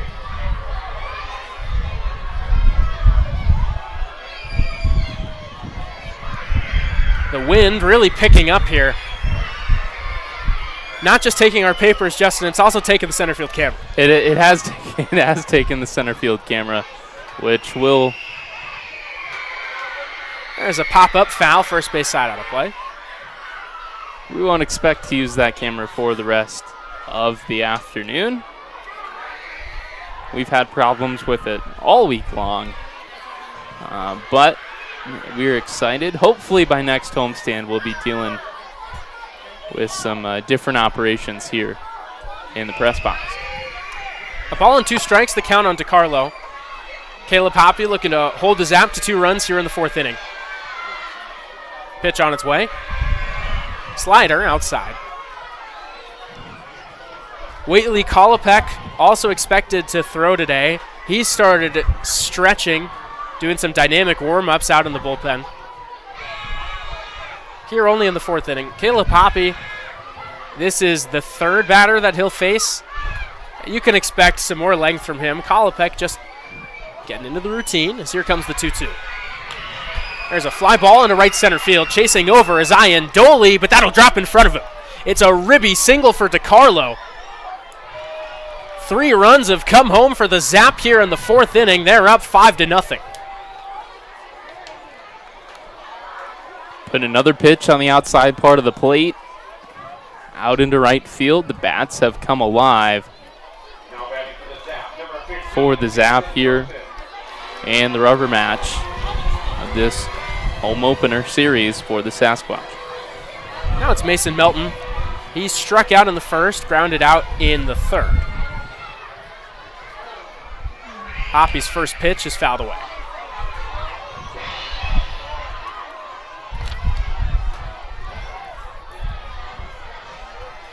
That base hit from Dominic DiCarlo was his first hit of the series.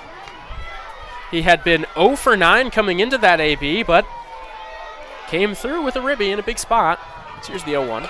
Swing and a miss.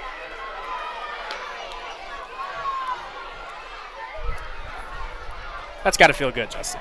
Yeah, you get a swing and a miss, especially after giving up a couple of runs, trying to get your guys back in the dugout and back at the plate. Got a fairly big lead off of first base. An 0-2 count.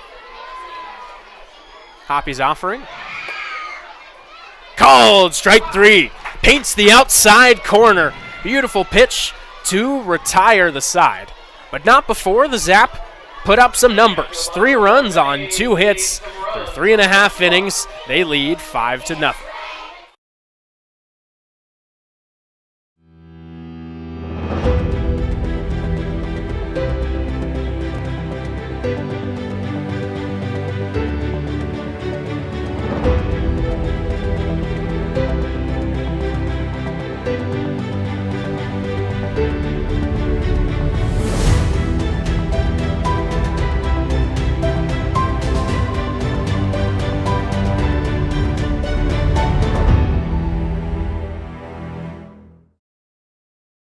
Looking for the ultimate family getaway? Hart Ranch Camping Resort has you covered with endless activities and top-notch amenities where the destination is the vacation. Want to try before you buy? Experience Hart Ranch with our resort membership preview. Just $139.95 for 4 days and 3 nights of unforgettable RV camping. Love what you see? We have membership types available for the occasional camper to the every weekender. Call 605-737-5360 or visit hrresort.org to schedule your membership preview today. So the Sasquatch have a hole they'll have to dig themselves out of.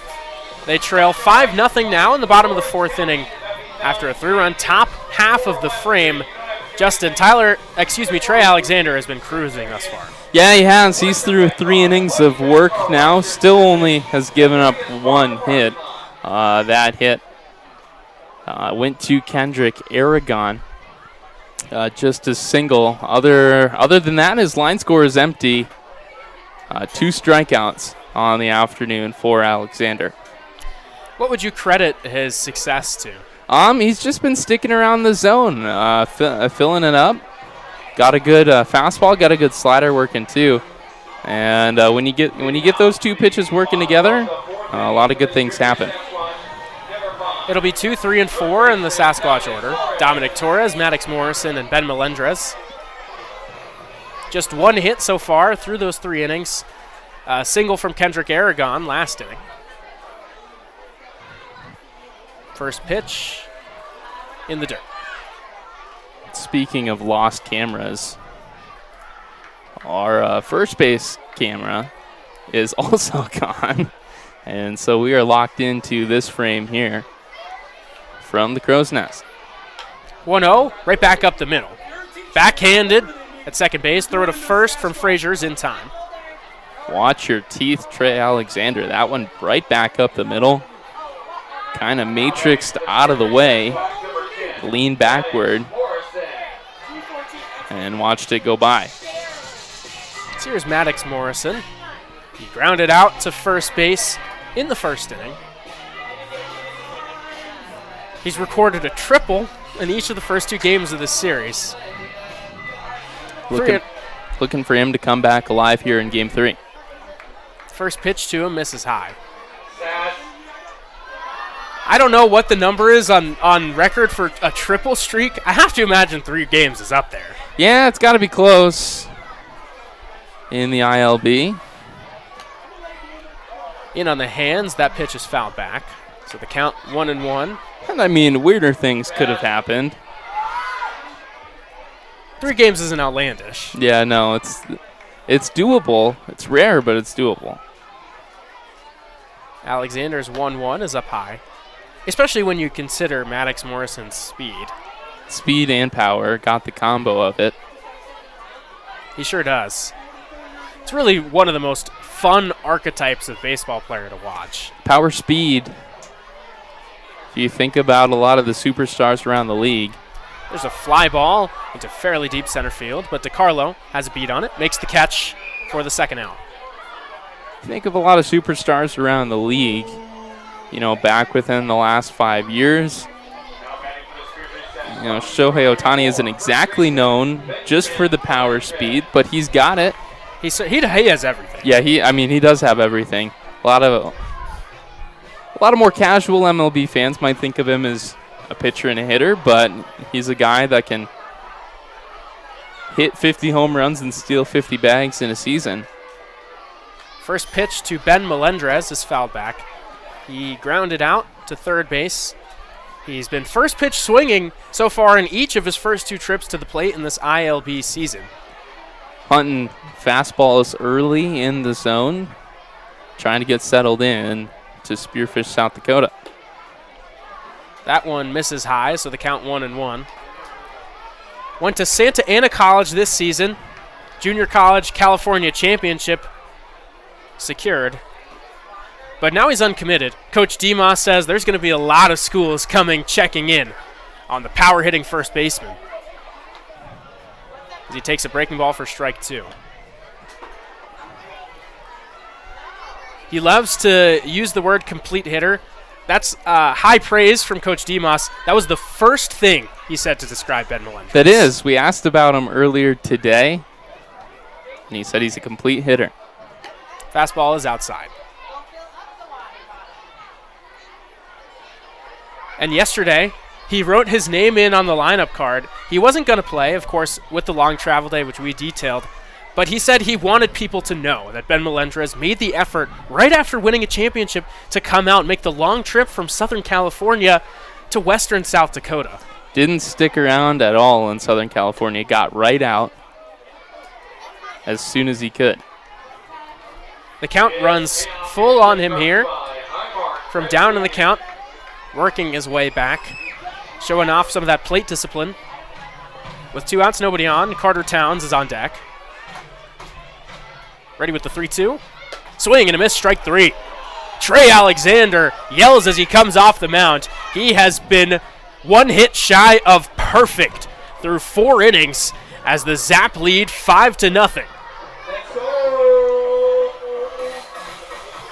I'm with CHIP. We're a local payment processing organization based out of Spearfish, South Dakota. You could think about CHIP as an extension of your payroll. With CHIP, you get a customized solution for your business, as opposed to if you're just going to go online and find a payment processor, you get whatever they do. It's just whatever they have out of their box is the box that you get put into. With us, we actually are looking at custom solutions that fit what you do. We sit down with you, we break it down so you understand what you're looking at. That way you can make an informed decision about your business and what is the right thing for you to do. Visit chip.cc and book an appointment. And football fans, take your sports wagering experience to the next level at Bet Lodge Sportsbook, the premier sports betting venue in South Dakota. Surrounded by luxury seating, our massive 42-foot seamless video wall is the largest in the area, displaying all of your favorite NFL and college football. Place your bets with our sports desk personnel or visit our easy-to-use betting kiosk 24 hours a day. The best place to touch down and catch the game is at Bet Lodge Sportsbook, located inside the lodge at Deadwood Gaming Resort. Or someone moved it with the gate. We're back now for the top of the 5th inning. Caleb Hoppy out there for a 2nd inning of work. He came in with the bases loaded and nobody out in the 4th inning. And the Zap did a good job. It was an RBI groundout, sac fly, and then an RBI single from Dominic DiCarlo. All 3 of those runs credited to Crew Moeller. So his final line is 3 innings pitched, 5 earned runs on 3 hits, 3 walks, 5 Ks. Here in the 5th, it'll be Landon Meyer, Briggs Richards, and Quinn Ludvigsen. 3, 4, 5 in Oahe's order. Their 5 runs have come on 4 hits, no runs, 1 hit, 1 error for the Sasquatch, as Trey Alexander's been magnificent.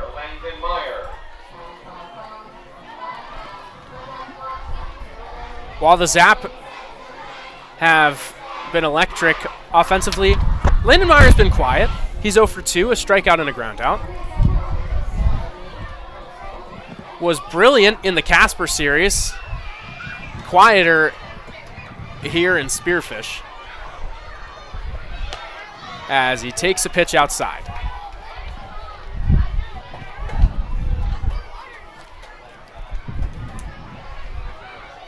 The wind picking up here again. The flag's blowing in. That's outside. Not just blowing in, swirling from left to right as well. It's going to take quite a poke to hit a ball out today, Justin. It would. He'd really have to get it up there. There's a strike on the outside corner.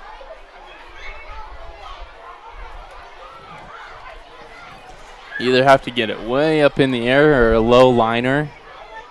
One of those higher exit velocity, lower launch angle home runs. That one hit out to shortstop. Fewer fields throws in time. Meyer set down for the third time today.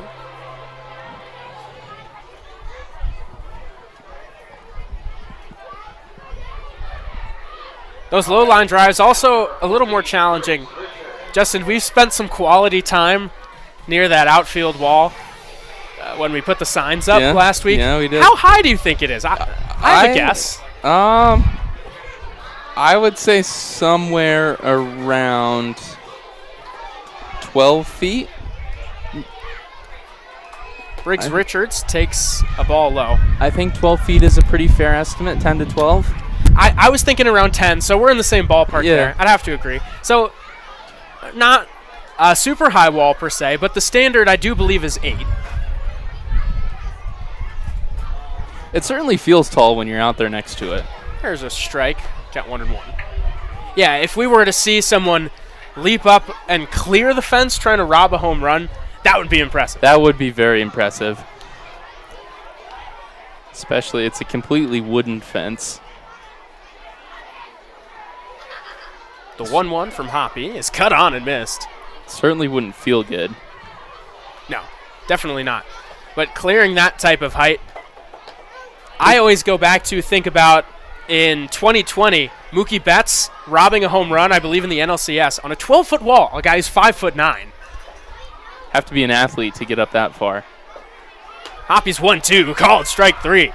On the black outside corner, beautiful pitch. Richards frozen for the second out. Richards, a forgettable series here in Spearfish. Had a pretty quiet day back in game 1. Last night, pinch hit, just one at bat, but went 0 for 1.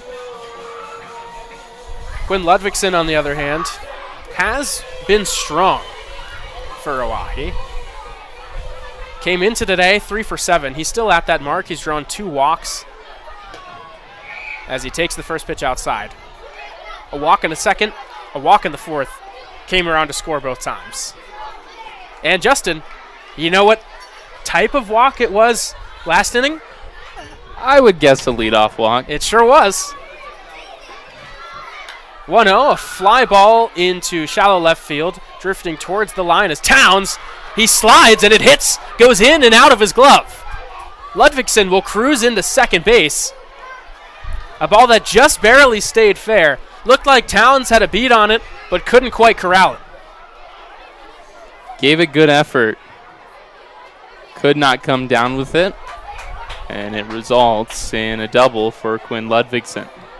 His 4th hit of the series, 3rd time he's been on base today, and 3 trips to the plate. And it brings up Connor Goldberg with a runner in scoring position. Goldberg is 1 for 1.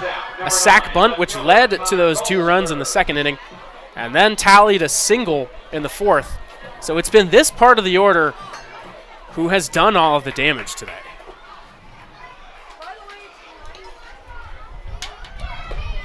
First pitch fastball is a bit low.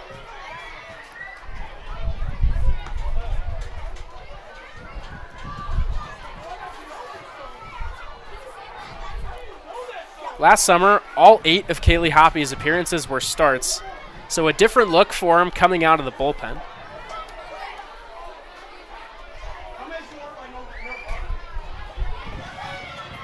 Can expect to see the sandwich of Moeller, Hoppy, and Kolopek quite a bit this summer. Coach Demas says he likes that combination. It's all about getting different looks, getting different arm angles. We saw it yesterday, the contrast from J.J. Manuel to Coulter Wilson. Night and day. There's a fastball in there for a strike. And Justin, again, I don't know why I keep throwing around 2020 stuff, but for anyone who knows what I'm talking about. It reminds me of what the Rays did, where in their bullpen they had a full clock from 12 o'clock all the way down to 6 o'clock, that many different arm slots. I mean, it's so many tough looks for a hitter. So the 2-1 is fouled, first base side on the play. Every different arm angle comes with different little nuances. It can be tough to adjust to as a hitter. You know, straight over the top guys are going to have a lot more rise on their fastball, drop on their off speed. As you get further down to 3/4 and sidearm, you can expect more left to right, working east to west. A little bit better sinker, good changeup. The 2-2 is spiked. Aragon gets the gear on it, stops it, the count will run full. Then you get all the way to a guy like Tyler Rogers, who releases the ball about 8 inches off the mound. Straight submariner. Pitching is a complicated thing, but the simple way to put it is different is good. Different is good. The 3-2 to Goldberg. High chopper out to shortstop. Fewer fields it. He'll throw on the run in time to cut him down. So the 2-out double from Ludvigsen comes up with nothing. He's stranded. We're halfway through today's Wednesday morning matinee. The Oahe Zap lead the Sasquatch 5-0.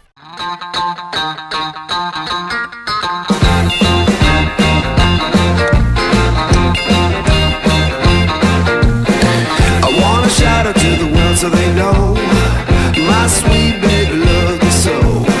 She got me going, yeah, she turns me on. And she loves me, yeah, she loves me, and it blows my mind.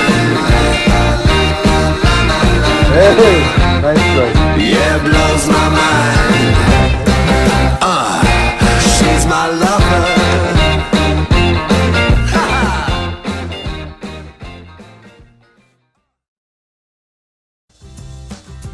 When you venture to Spearfish in the Black Hills of South Dakota, you'll find rugged hiking and biking trails, extreme rock climbs, and views that will take your breath away.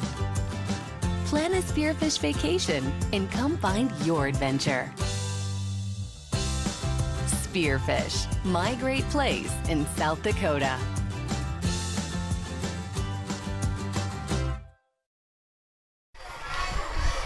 It'll be 5, 6, and 7 for the Sasquatch in the bottom of the 5th inning. Trey Alexander back out there. And why not, Justin? He's allowed just 1 hit, no walks. Pretty much untouchable. And I think one of the main reasons for that, he's getting ahead of every hitter. He has been getting ahead of every hitter. First pitch strike is ever so important.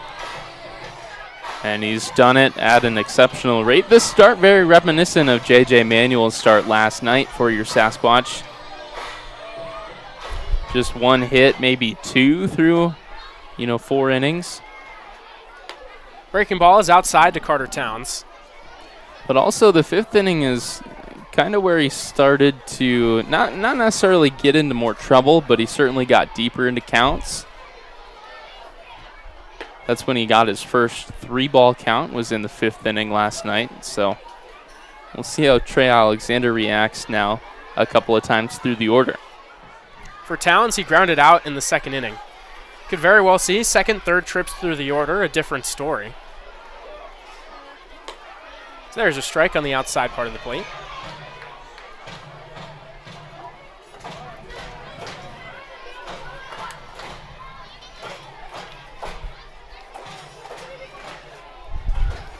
There's a grounder right back up the middle and through for a base hit. Carter Towns is aboard to lead off the 5th inning. First time the Squatch have had a leadoff base runner today. And that could very well be what it takes to get this offense going. And we know that they can put up a lot of runs in a short amount of time. Many runs throughout the first 2 games came in crooked numbers. 4 spots, 5 spots, 10 spot back in the first, back in the home opener. Lawson Ward takes a breaking ball low and outside. He struck out in the 2nd inning. But yeah, it was a tale of 2 different styles of scoring. Game 1, as you mentioned, the big-time numbers, the 5 spot and the 10 spot. So they can score in an eye blink. As Alexander, what we usually say the ABC move, that was probably the D move. Yeah, that probably was the D move. Didn't even throw it over, just a step back and a step off and a turnover. The 1-0 outside. I'd love to get a heat map of where Lawson Ward has been pitched this series. It's all outside corner. I think we'd see 30 dots pretty much in the same area. I don't know if I've seen him take an inside pitch all series. In a 2-0 count, I wouldn't expect one coming here. As there is a strike. Breaking ball finds the plate. That was a little further inside. Might have split the plate down the middle. Carter Towns with a pretty sizable lead off of first, in line with the cut on the infield grass. As there's a line drive base hit right back up the middle. Towns will hold up at second base, but Ward got a pitch on the inner half and did damage with it. Yes, he did. That's his second hit as a Sasquatch, and he shows exactly what he can do when you give him something in the zone. Turned it right around, sent it back where it came from, and put it on a line out to center field. It brings up Malachi Lopez, who struck out to open up the third inning, but back-to-back singles here in the fifth. The second trip through the lineup is proving to tell a bit of a different story. First pitch breaking ball almost hits Lopez in the helmet, but he gets out of the way. Ludvigsen is in on the grass at first base, anticipating a potential bunt. Even with the bag at third is Melton. He would go to cover the base. Should a bunt come down, but down by 5 runs, I'd be pretty surprised to see it in order, unless he's going for a hit. Lopez is a good contact hitter. There's a good breaking ball. Locks Lopez up as it finds the inner half.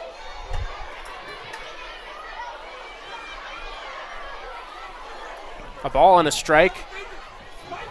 The count on the Palm Springs native.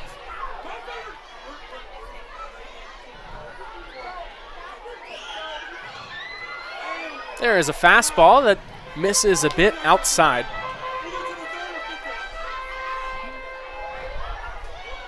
Nobody up just yet in Oahe's bullpen. There is a catcher running out there, though, and there's somebody tucked in the corner. Get the feeling. This is Eli Vaughn out there starting to get warm. 2-1. A high fly ball into center field. DeCarlo drifts back, but it's actually the right fielder Meyer who makes the catch. Tagging for third is Towns.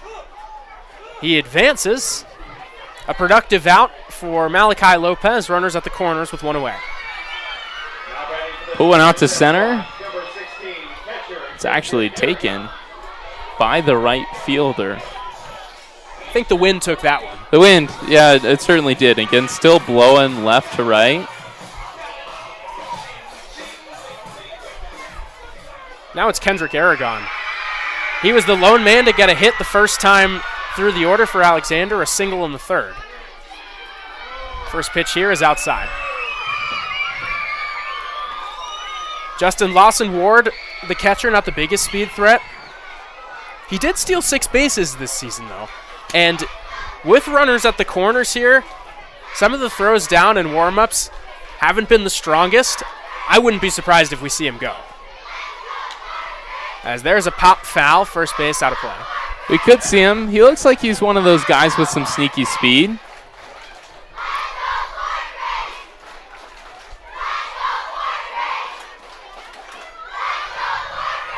In this new age, we're seeing more and more athletic catchers. Guys who, you see them at catcher at some points, but then they move off of the position. 1-1. In for a strike. That being said, Justin, Lawson Ward's not moving off of catcher anytime soon. No, he won't be. Got a strong arm back there. Again, top-ranked catcher in the state of Arkansas out of high school. We saw that cannon put to good use in game 1. getting the Squatch out of a jam in what was a tie game in the 7th inning with a back pick. Throw down to third, got a runner. He bluffs for second. The pitch is up high.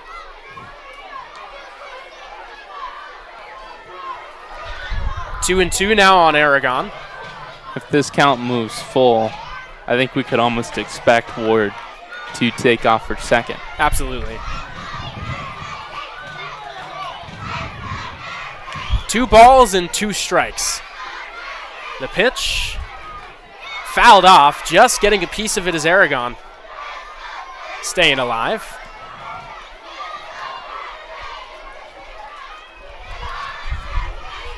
Oftentimes, you hear people say that in a 2-strike count, a hitter goes into defense mode.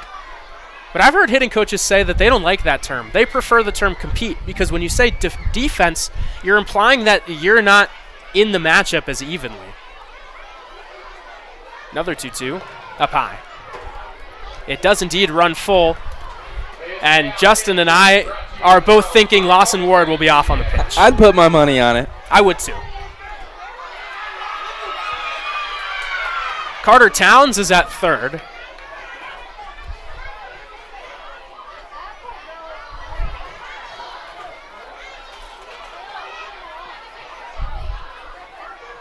Three balls, 2 strikes on the catcher Aragon. Ward bluffs for second, doesn't actually go. The pitch is fouled away.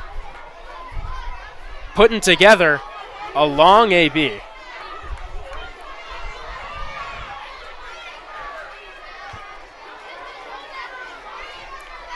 The next pitch home will be the 8th of the at-bat.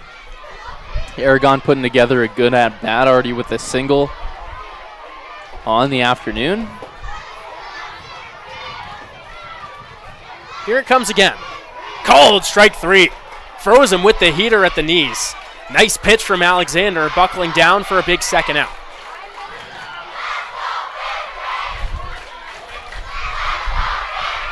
So here's Ben Fewer. We've seen him come through in Game 1 and Game 2 with runners in scoring position. He's got another shot here. He's going to need a knock with 2 outs. Got to get a run on the board here. It's a big run. Ward starting with a jumping lead, does not go. The pitch low and inside. And with this big moment, the kids were getting going. Our in-game host, Gregory Ewing, getting him fired up, now telling him to settle down, get ready for when the pitch is coming home so they can get amped.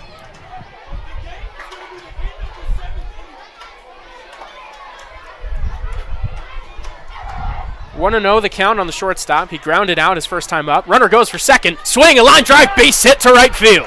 Fewer comes through. Ward is going for third. He's going to make it there easily. Another RBI knock for Ben Fewer. He keeps on keeping on. It's now 5-1. The Squatch are on the board. It's another perfect swing from Ben Fewer. We're going to see a mound visit and maybe even a pitching change here, as all the Zap have exited the dugout to meet their starter.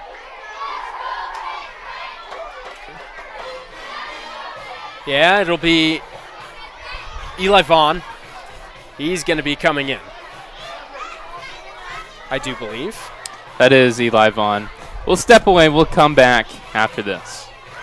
I'm with Chip. We're a local payment processing organization based out of Spearfish, South Dakota. You can think about Chip as an extension of your payroll. With Chip, you get a customized solution for your business, as opposed to if you're just going to go online and find a payment processor, you get whatever they do. It's just whatever they have out of their box is the box that you get put into.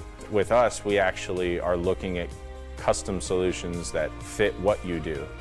We sit down with you, we break it down so you understand what you're looking at. That way you can make an informed decision about your business and what is the right thing for you to do.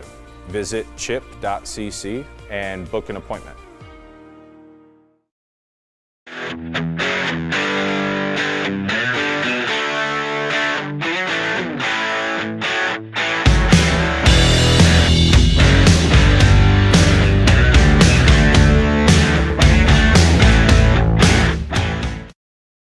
Line score.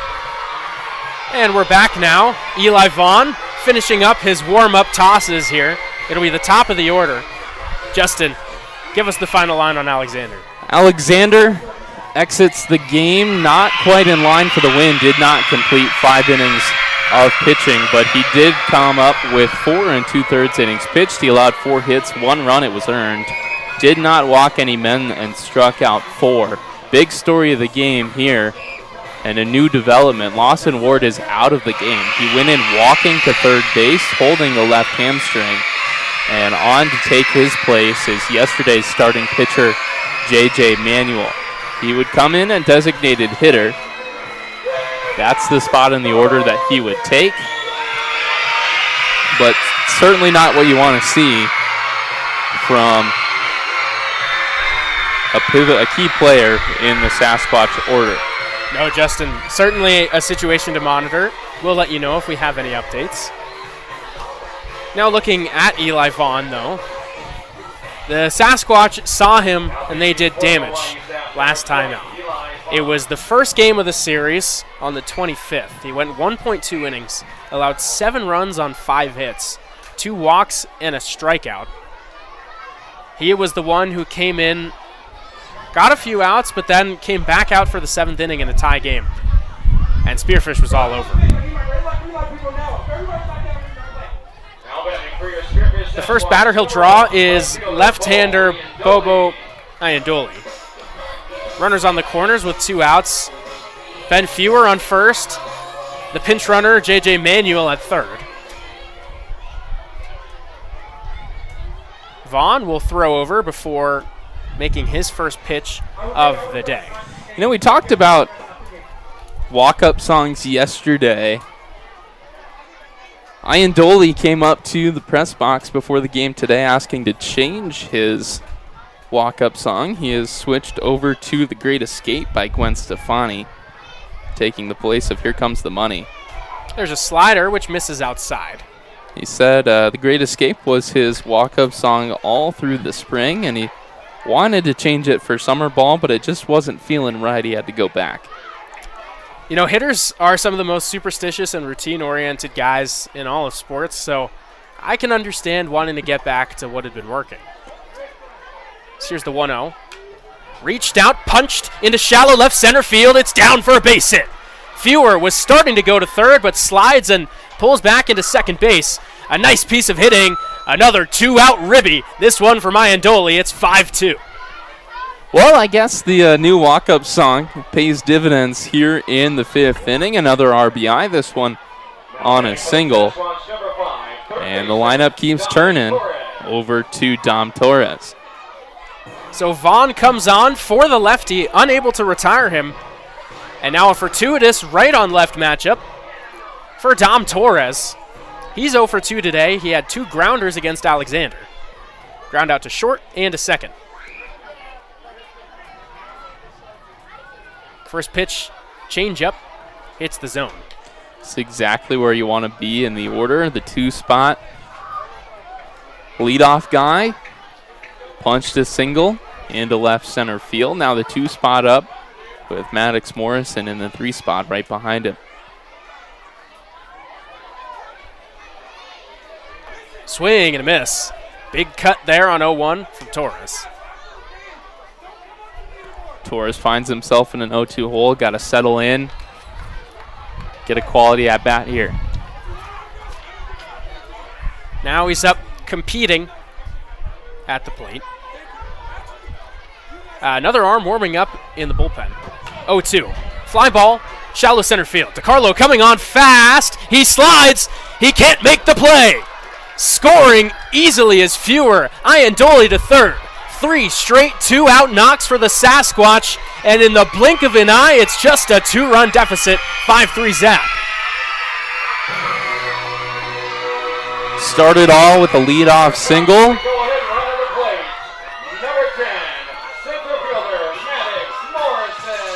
And like I said at the beginning of this inning, all it takes is the one guy to get you back on, to open the floodgates. Carter Towns was that man here in the bottom of the 5th. Maddox Morrison takes a strike, slider on the outside. And with runners at the corners, the only thing maybe holding back Dom Torres is the lefty Vaughn. He's got a good move, but we can pretty much bank on him stealing at some point, as he's pretty much always got the green light. He stays put as Morrison takes the pitch low. He did stay put, but Vaughn checked him back in the middle of his motion. It's a real easy way to lose your target and kind of fly open with your pitching motion. Here's the 1-1. Did it again. Swing, fly ball, left field, drifting towards the line, diving now. It handcuffs him. Goldberg unable to make the catch. Coming for the plate is Torres. He's safe. It's a tie ball game.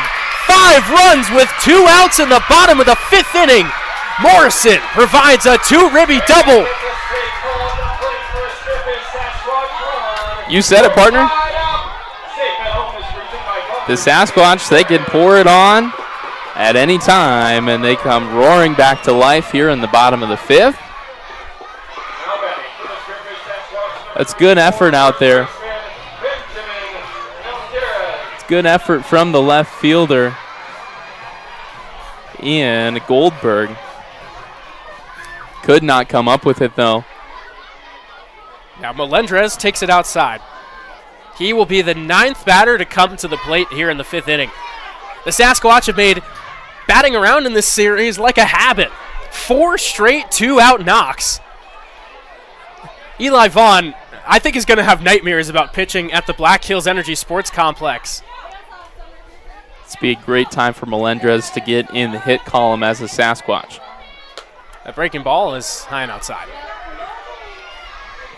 Nothing would feel better than your first full day with the team, and you're the one to knock across the go-ahead RBI.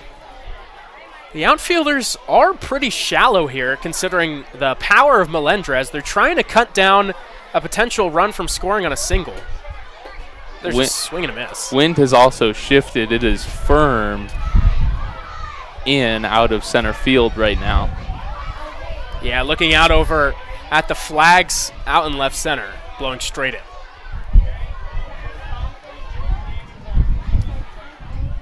Two and 1 the count on Melendrez. He's 0 for 2 today. Line drive, that's down.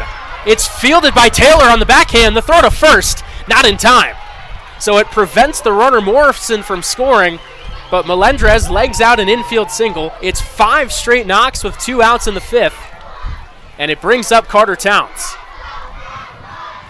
Didn't knock across the go-ahead RBI, but did get a hit. In the hit column now is the Sasquatch, and turns the lineup back over to the man who led off the bottom of the 5th in Carter Towns. Towns, who led off the inning with a single, came around to score. That was just the 2nd hit of the day for the Squatch. Now you look up at the board, they've got 8 of them. Vaughn will throw over to first, Melendrez back standing.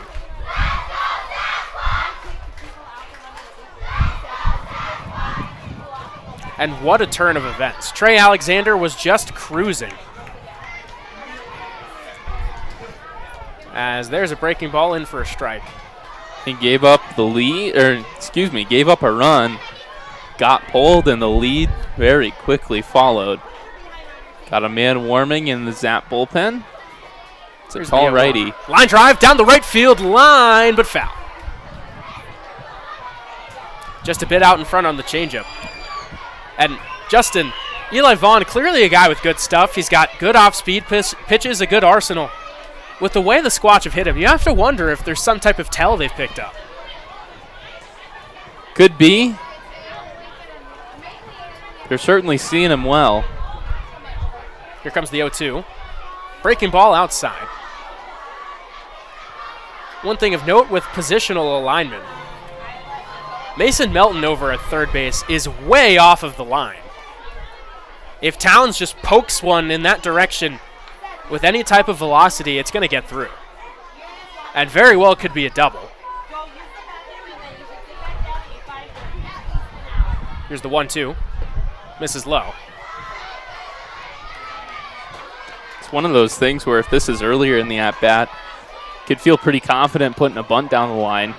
Got plenty of room to make it work, plenty of time to get to first base. Even got time for Melendrez to get to second. Here's the 2-2. There's a swing, another line drive foul.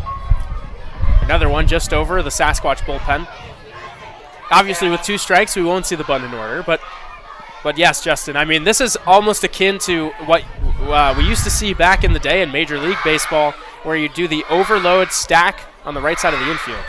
As they're trying for the front door, breaking ball was Vaughn, but it missed inside. Towns shaking his head, feeling like he had it the whole way. Full count, 2 outs. We'll see Melendrez move as soon as Vaughn commits to home plate. Ludvigsen will now stand behind the bag. No one holding on Melendrez. The pitch inside for ball 4. A nice AB for Carter Towns. Second time he's reached base in this inning. The bases are loaded here in the 5th. For J.J. Manuel, he's in for Lawson Ward. As Coach Haybecker is coming out to the mound, he's going to pull the left-hander Vaughn. The bases will be left loaded with 2 outs. All 3 of those runners will be his responsibility. We'll be back in just a few moments. Knee replacement? With the area's only ROSA robot, Monument Health offers a more personalized and precise procedure, customized for your anatomy. Get going with Monument Health, your partner for advanced orthopedic care. I'm Noah Westergaard, and I'm studying photography at Black Hills State. Being able to use what I learned in class to apply to actual things and not just a project for a grade, to have an actual purpose behind some stuff, I think it's pretty rewarding. The opportunities are there. I know that I'll be able to do whatever comes my way.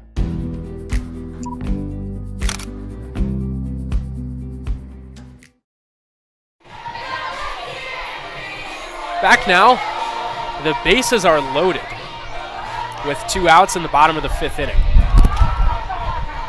This would be Lawson Ward's spot in the order.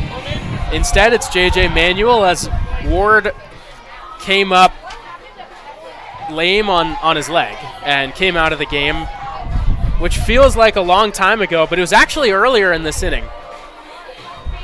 Apologies on not giving you the pitcher's name quite yet. The yellow jerseys with the white numbers here from the press box, frankly, we can't see his number. It's pretty near impossible. What we can see is he's a right-hander with good velocity.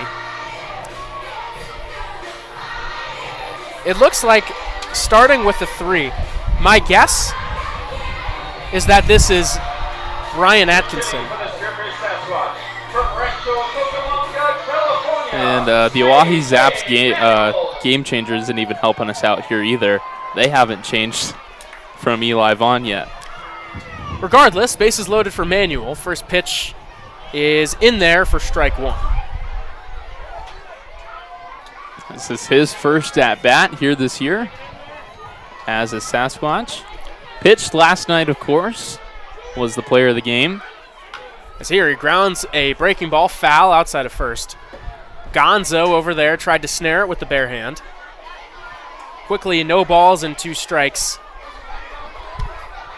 Manuel this spring at Cal State LA hit .368.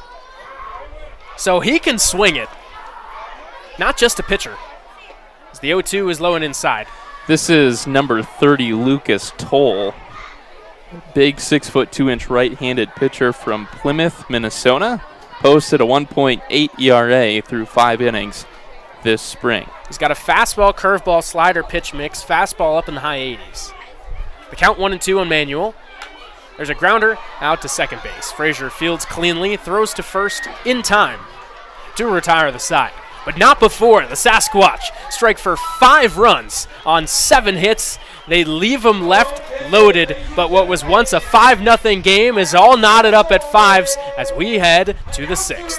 I'm with CHIP. We're a local payment processing organization based out of Spearfish, South Dakota. You could think about CHIP as an extension of your payroll. With CHIP, you get a customized solution for your business, as opposed to if you're just going to go online and find a payment processor.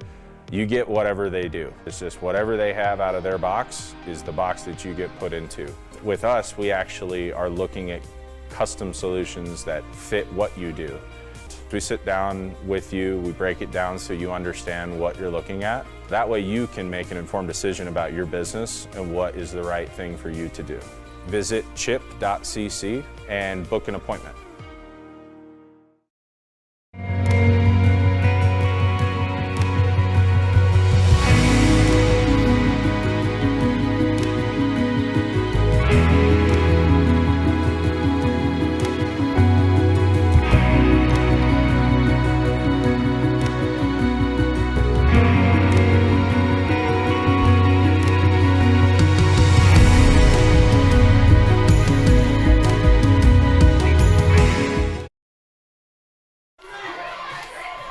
This game has completely turned on its head here in the 6th inning.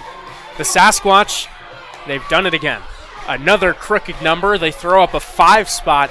All of those runs coming with 2 outs in the bottom of the 5th inning. And Justin, we just continue to see from top to bottom, this lineup puts together good at-bats. Yeah, all it takes is one for the Sasquatch to get going. We've seen that so many times through the first 3 games of the season. Happened again today. Carter Towns coming in clutch in the the bottom of the 5th with a leadoff single, and everybody that followed him seemed to get on base. Also took a lot of good work, good quality 2-out at-bats, lots of 2-out hits, and that's how we get where we're at now, tied 5 apiece. And that's how that hit number, that hit total for the Sasquatch explodes from 1 to 8. And it's a brand new ball game in the top of the 6th. Caleb Hoppy is back out there. After him, waiting in the wings is Waitley Kolopek. Still a ways away from his turn to take the mound. First pitch, flared out to shallow right field. Chasing after it is Lopez, but that's down for a base hit. Cy Taylor with his 2nd hit of the day. As the Zap try to punch back. 1 pitch, 1 hit. Taylor on the board with a hit here today. And that turns the Zap lineup. Here's Augie Goethals. First pitch is high. Cy Taylor with an aggressive secondary lead. Shortstop with some speed. We've seen he's been on base all 3 times he's come to the plate today, and we've seen a lot of pickoffs. They've paid a very close attention to him. Here's a high pop foul. Out of play. Last night's game ran a little over 2 hours, full 9 innings. Right now we're just about approaching the 2-hour mark. An hour and 57 minutes from first pitch, still only in the top of the 6th. And that's baseball, Justin. That is baseball. Here's the 1-1. Swing and a miss. Goethals chasing the breaking ball low. On the day, he's 0 for 2. He had an RBI ground out in the 3-run 4th inning for the Zap. Struck out back in the 2nd. Trying to get the momentum back on Oahe's side. Here comes the 1-2. There's a deep fly ball foul down the left field line. That'll clear the parking lot with plenty of room. Keep the cars safe. Yeah. After Goethals, it'll be Gavin Frazier.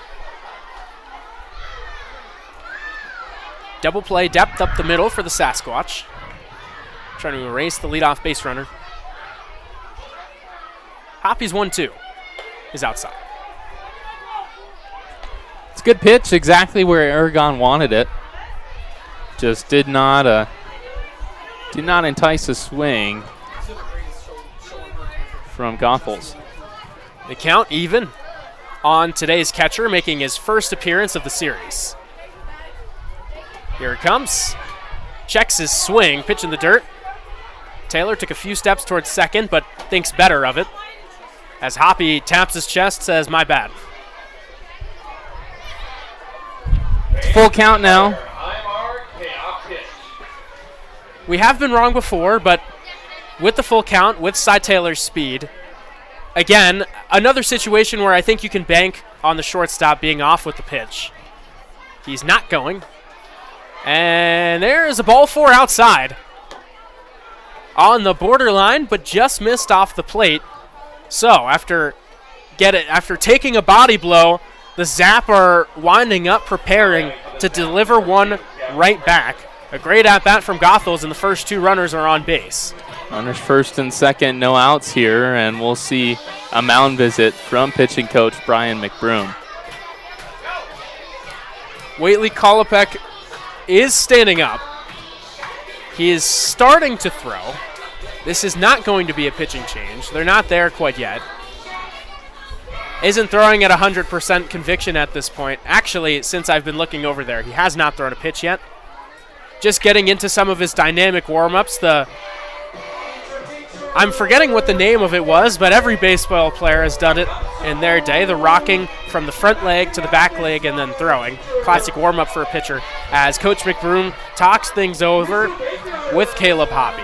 Really just got to get out there and settle him down. The Sasquatch veteran, he no stranger to this mound, to this field, to these moments here in Independent League Baseball.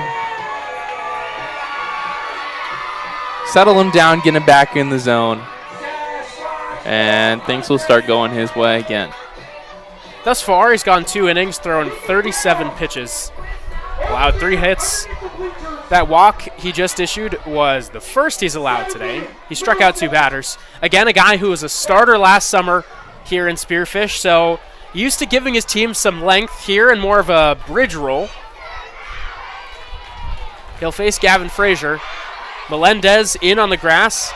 Flashing bunt is Frazier. He gets it down to Hoppy. He fields, throws to first. Lopez covering. They record the out. But it's another successful sack bunt. Moving to third, Taylor. Goethals advances to second. 1 pitch, the bunt was down. And really the only play to be made was the wheel play at first base. We saw this work perfectly in the second inning. A sack bunt led to a 2-run single. Here in the 6th, trying for the same, Melendez and Torres are in on the lip of the grass at the corners. First pitch to DeCarlo is grounded out to shortstop. Fewer ranging to his left. Records the putout for the second out, but the Zap retake the lead. It's an RBI ground out for Dominic DeCarlo as Taylor scores. Zap up 6-5 in the 6th. That's fewer out there willing to take the out for the run. Took a look at the runner heading to third, but went over to first with it to record the 6-3 putout. First pitch to Mason Melton is fouled back to the screen. He's 0 for 3 today. He struck out twice in the 1st and the 4th, grounded out in the 3rd. This will be the second time he faces Caleb Hoppy, so making his way through the order. Second trip. That's Goethals over at third. 0-1 is high. That RBI ground out for DeCarlo, that was his second ribby of the day. A guy who didn't produce much in the first 2 games of this series from the leadoff spot has gotten better of Spearfish in the 3rd matchup. Here's the 1-1. A line drive out to left field. There's a base hit. Scoring is Goethals. Mason Melton, his first hit of the day, is an RBI single. And after giving up 5, the Zap have scored 2 in the 6th off of Caleb Hoppy. Up to bat now for the Zap. Number 24, Landon Meyer. Zap return to put together a couple of runs. As it's Landon Meyer now. He's 0 for 3 today. First pitch fastball is outside.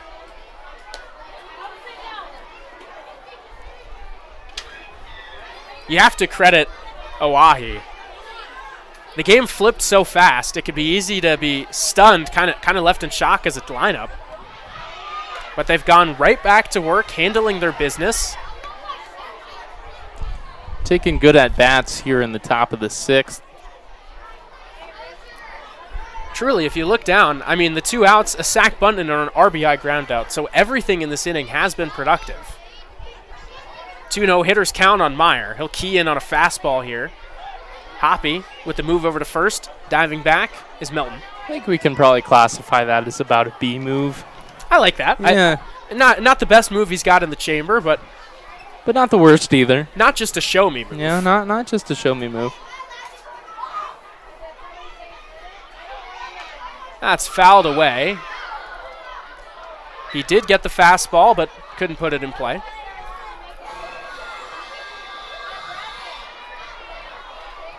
Mason Melton over at first base. Not a big base stealer. He didn't steal any bags this year at the University of Pikeville. It looks like he could have some speed. Here comes the 2-1. Grounded, out to second. It goes under the glove of Lopez, is in the right field. Melton will move to third. That'll be an E4. It keeps the inning alive for Oahe, excuse me. And it brings up the designated hitter, Briggs Richards.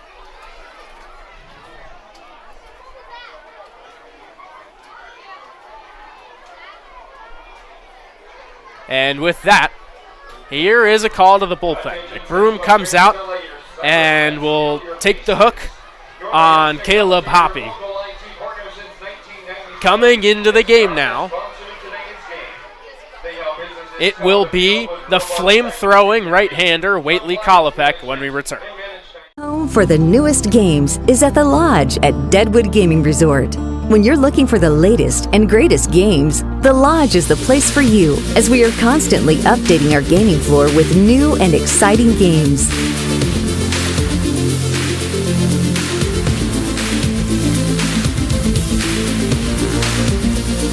There's always something fresh and fun at the Lodge at Deadwood Gaming Resort, your home for the newest games.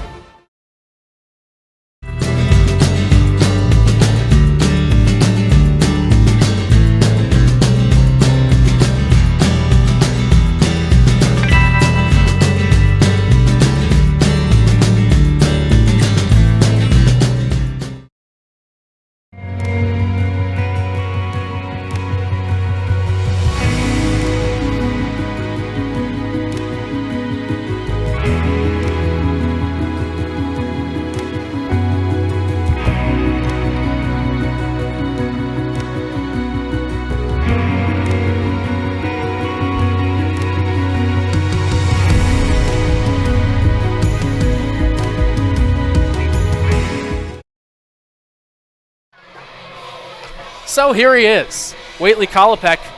We just got a taste of him in game 1. He threw one pitch, got credited for a third of an inning. It was Lawson Ward who threw behind the runner at third. A back pick got them out of a jam. So he hasn't, I guess technically he's recorded an out, Justin, but really wasn't him. It wasn't really him. However, the stuff, there's no question about it. A fastball which gets up into the mid-90s.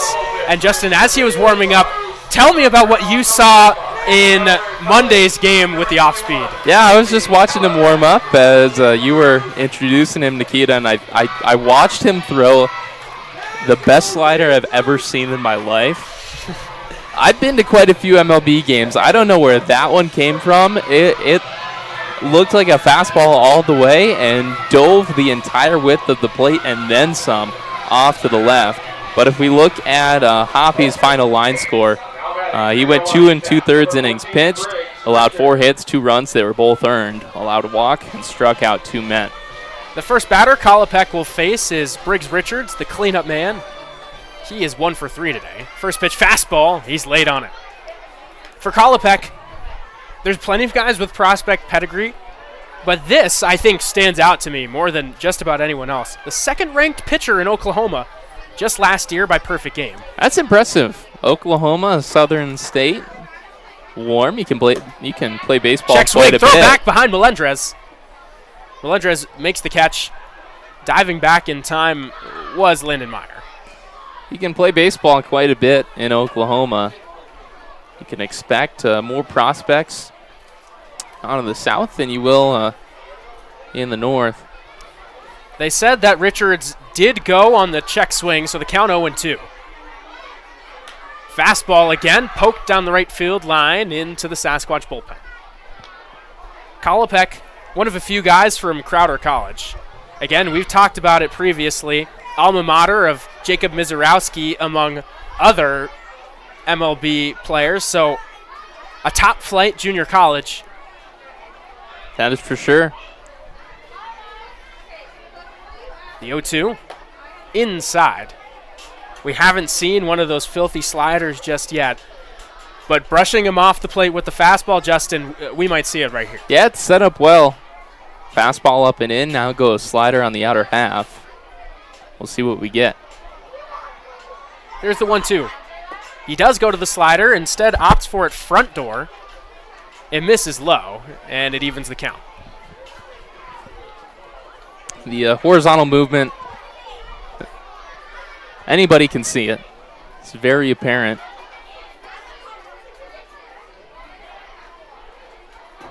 Here comes the 2-2. Swing and a miss. Got him swinging, chasing the slider. Kolopek fired up coming off the mound. The Zap answer back. They score 2 runs, retake the lead, but they leave runners at the corners. In 5.5 innings of play, Oahe leads the Sasquatch 7-5. I'm Noah Westergaard, and I'm studying photography at Black Hills State. Being able to use what I learned in class to apply to actual things and not just a project for a grade, to have an actual purpose behind some stuff, I think it's pretty rewarding. The opportunities are there. I know that I'll be able to do whatever comes my way.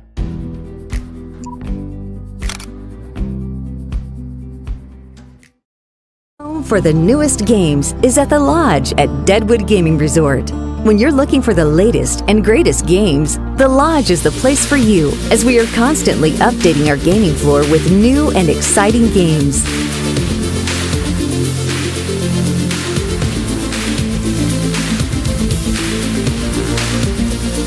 There's always something fresh and fun at the Lodge at Deadwood Gaming Resort, your home for the newest games.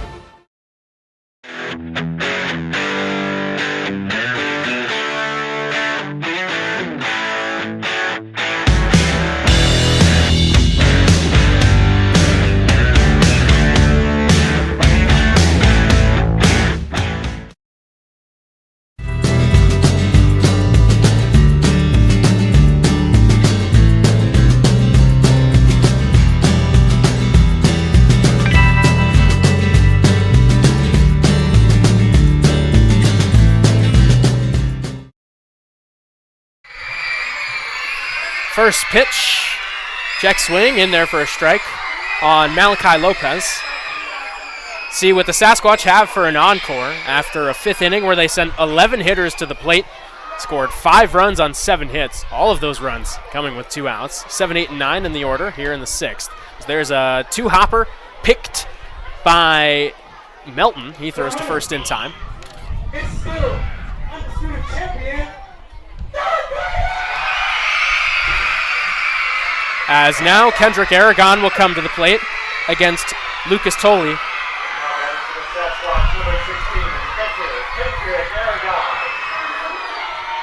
He pitched on the 24th against Casper, the last game of that 3-game set, through a scoreless inning. There is a strike on a breaking ball. Aragon is 1 for 2 today. A single in the 3rd, a strikeout in the 5th. He takes that low.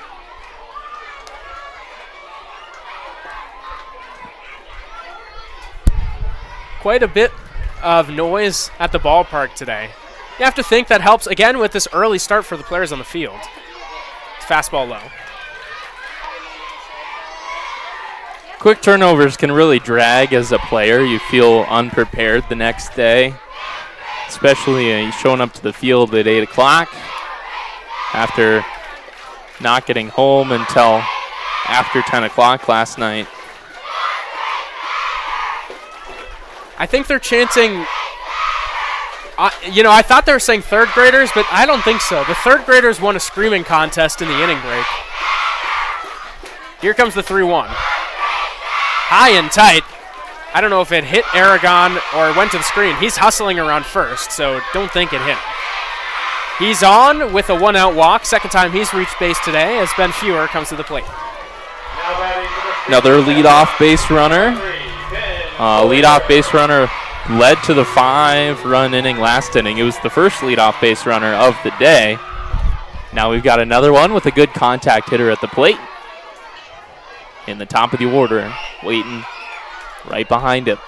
Fewer delivered an RBI single in the 6th as here he takes a slider outside. That's 3 straight games with a ribby for him. There's been so many tremendous hitters. A lot of guys have flashed early going. Not just hitters, a lot of pitchers who've excelled. Ben Fewer is among the top of the ranks thus far as he swings and misses to even the count, 1-1.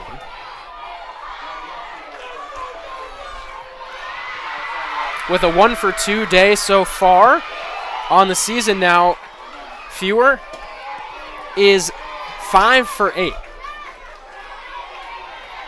There's a line drive. It's another hit. That's down the right field line. That's going to roll all the way into the corner. Aragon is going to hold up at third. It's a double for Ben Fewer, his second hit of the day, and the Sasquatch are in business, 2 in scoring position with 1 out for the top of the order. Great contact by Ben Fewer. And shades of Bryce Harper, Kendrick Aragon lost the helmet around second base. Got rid of it, get it out of my way, I'm running. And he was ready to go all the way home until Coach Demos gave him a late stop sign at third base. Bobo Iandoli is up to bat. The leadoff man hit an RBI single in a lefty-lefty matchup. Punched a ball in the left center last inning. In at third base is Melton. Everyone else is back. They'll trade a run for an out. He reaches out. It's over the head of a leaping Taylor and into left field. Another RBI single. The hits keep coming. It's the 10th of the day. It's now 7-6 Zap.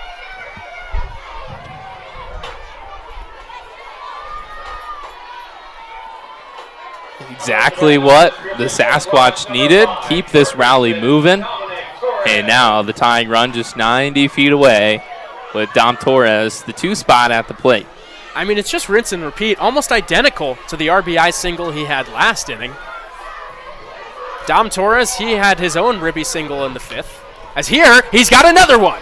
Inside out into right field. Scoring is Fewer. Iandoli to second. We are tied up once again. The Sasquatch saying, anything you can do, I can do better. That they can. 2 runs on, 2 runs plated already. With 2 runners on, still just 1 out. And a big stick at the plate. And Maddox Morrison. 0 relief here. Maddox Morrison, yeah, they're going to have to talk this over with Tolley. 3 straight hits, 4 straight base runners. It started with the walk from Aragon. Morrison had an RBI double last inning, so he's 1 for 3 today. He's had an extra base hit in all 3 contests. Some speed on the bases for Spearfish. Iandoli at second, Torres at first.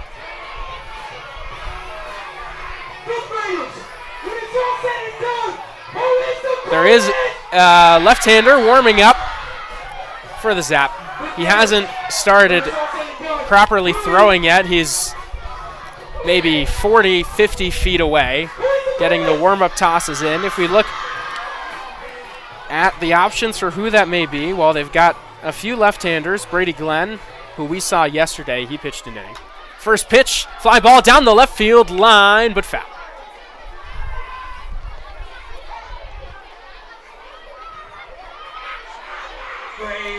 Dominic Torres had made it all the way around second base. He's got to make a long trip back to the first base bag.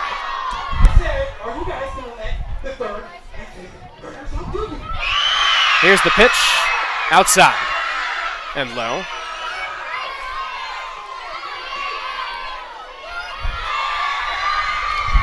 Maddox Morrison has had a nose for the RBI this series.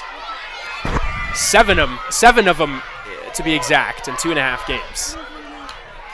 As that's fouled straight back. Did that go into the glove of the catcher Goethals? I mean, it was in the area. I never saw it land, so maybe? I don't know where that thing went. I didn't either. That's like a glitch in the Matrix type of moment right there. The ball just disappeared. Well, here it is on 1 and 2. Grounded out to shortstop. Taylor fields, flips to second for 1. On to first, safe. The hustling Morrison beats it out to keep the inning going. Torres is retired at second. Now runners on the corners with 2 outs for Melendres. Now batting for the Sasquatch, number 34, Benjamin Melendres.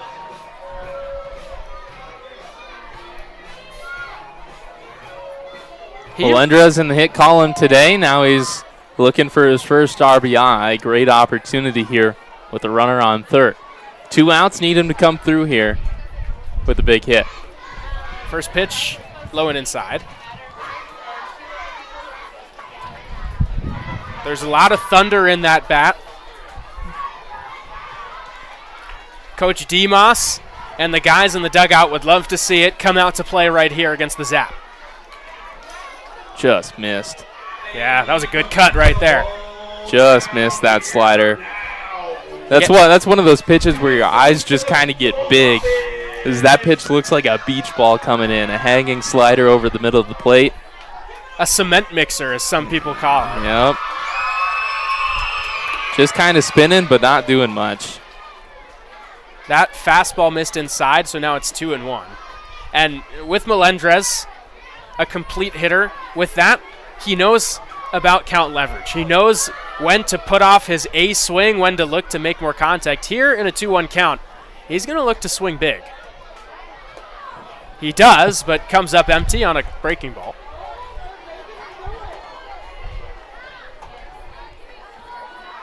Yeah, he put some power behind that swing, but just over the top of a changeup. And nothing doing for the big righty. The 2-2. Grounder out to third and through for a base hit. It's an RBI single. The Sasquatch take the lead for the first time today. They're up 8-7. The hit parade keeps on coming. Melendres showing what he can do. 2 singles in his last 2 at-bats. Now a go-ahead RBI. Had an opportunity for a go-ahead RBI last inning. Couldn't get one through the infield. Did get to first base, though. And now he does get that go-ahead RBI. Big swing from the new face. First pitch, fastball to Carter Towns on the outer black. He was the leadoff man in the 5-run 5th inning, hit a single. He also walked, so reached base twice in the same frame. Really nice backdoor breaking ball. Puts Tolley ahead 0-2. Can't ask for much more there. As a pitcher, that's a complete pitcher's pitch. So now he'll have to protect the plate. But that's off the plate away, so Towns wisely leaves it.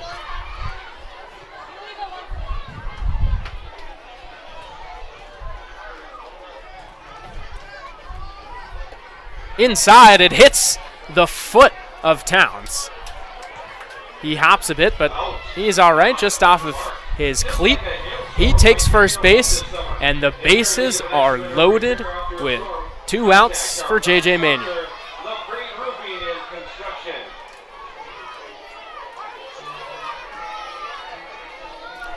A reminder, Manuel is in the spot of Lawson Ward, who exited the game in the 5th inning. Yesterday's player of the game looking to come through with a knock. First pitch swinging sends a fly ball into left field. Tracking it down is Goldberg. He will make the catch to retire the side. So the Squatch leave him loaded for the second straight inning, but not before they retake the lead. They score 3 runs. They put together 4 hits. And after 6 innings of play, they're on top 8-7.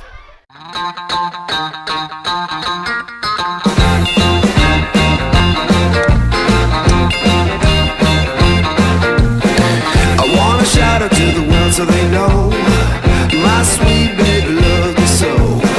She got me going, yeah, she turns me on. And she loves me, yeah, she loves me, and it blows my mind. Hey, nice try. Yeah, it blows my mind. She's my lover.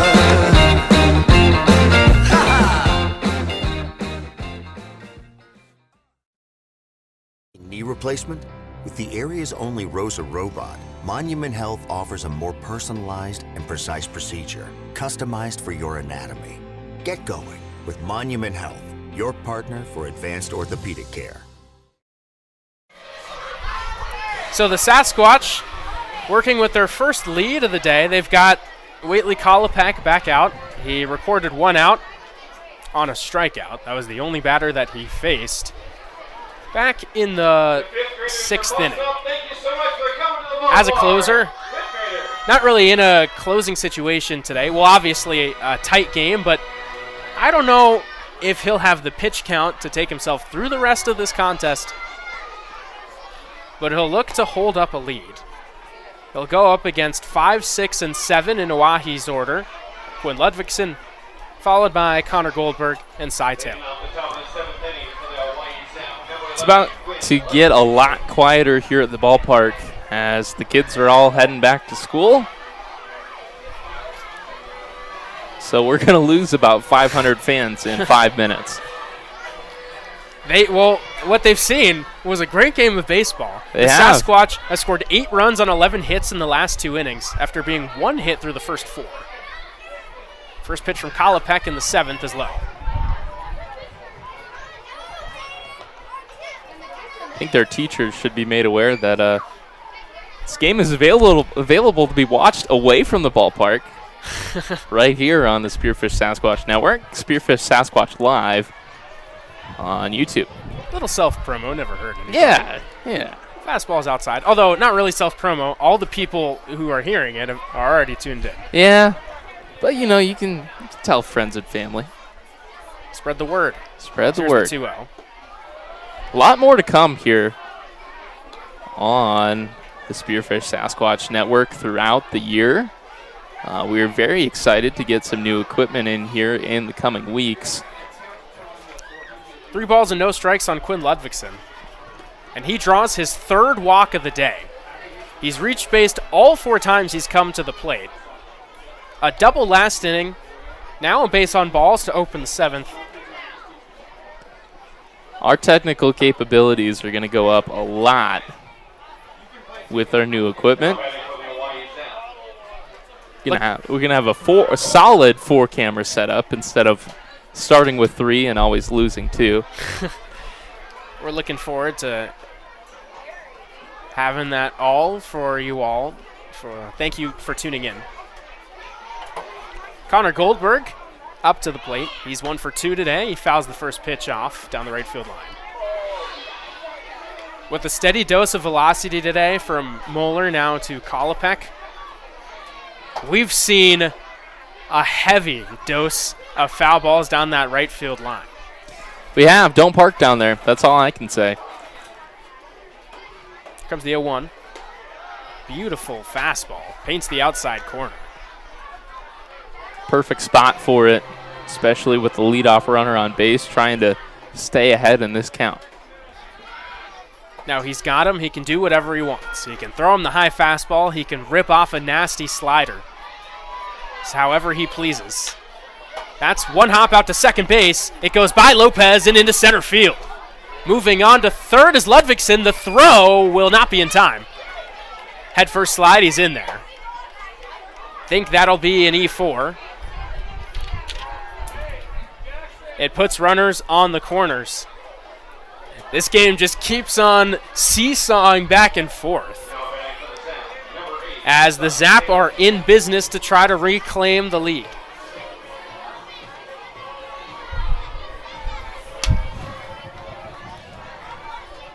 Cy Taylor, another guy who has not been put out today.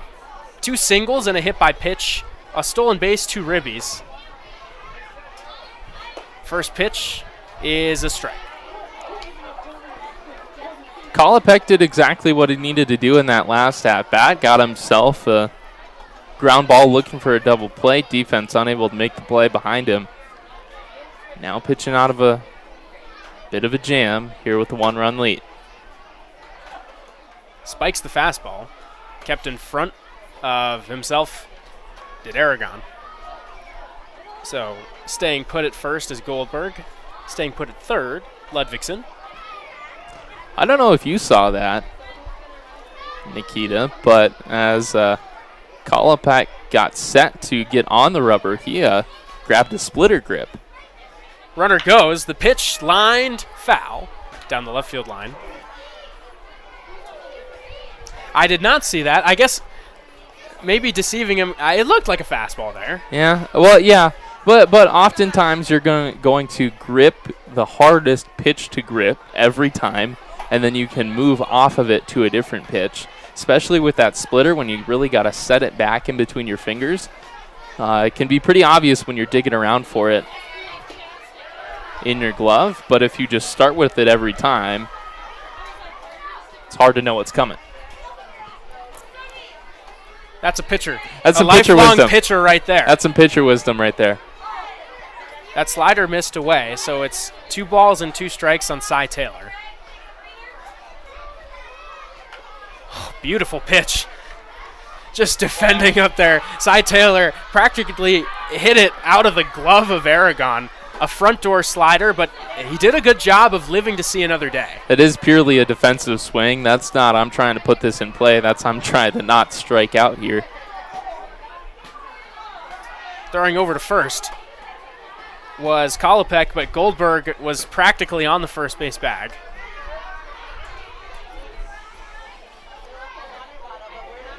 Trying to keep a 1-run lead.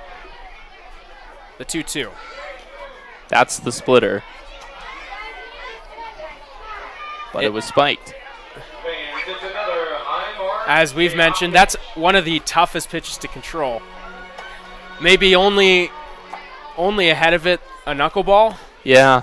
The thing about the splitters, you have to get the release point just right every single time. There is no room for error. Now the count runs full. Another defensive hack on a slider. This time, Taylor a little more acquainted with it.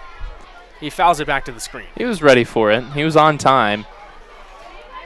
Just not any good wood on it.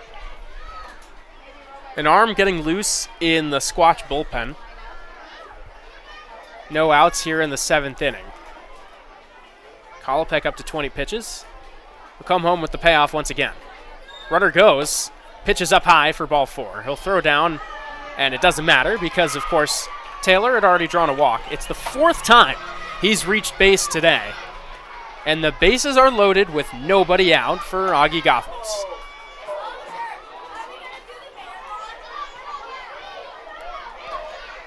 Kolopek in big need of an out here. Double play depth up the middle. At the corners, Torres and Melendrez are just on the edge of the grass. Goethals drew a walk his last time up. First pitch swinging and missing.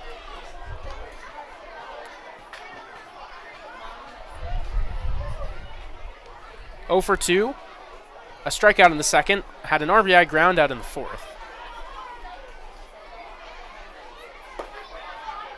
There's a fastball in the zone. And against a guy like Kolopek, you really don't want to fall behind 0-2. No, not at all.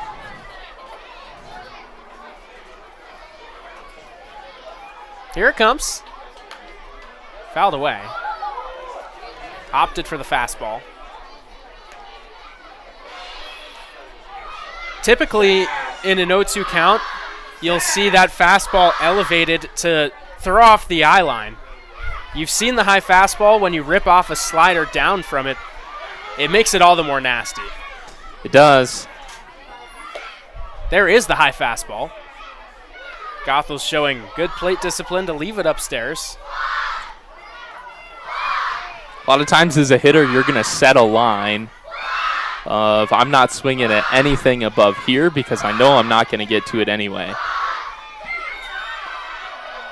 Really nice take right there.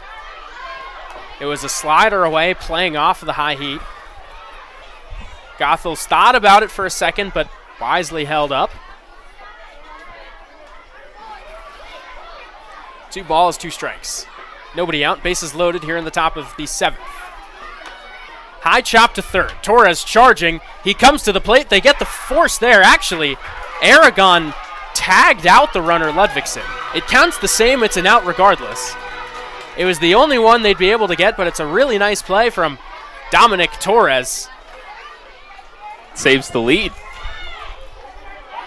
It's the most important part of that play is you maintain a 1-run lead. The bases will remain loaded, but with 1 out, it gets a little easier as now all you need is a ground ball double play, and you're back into the dugout. You're back at the plate.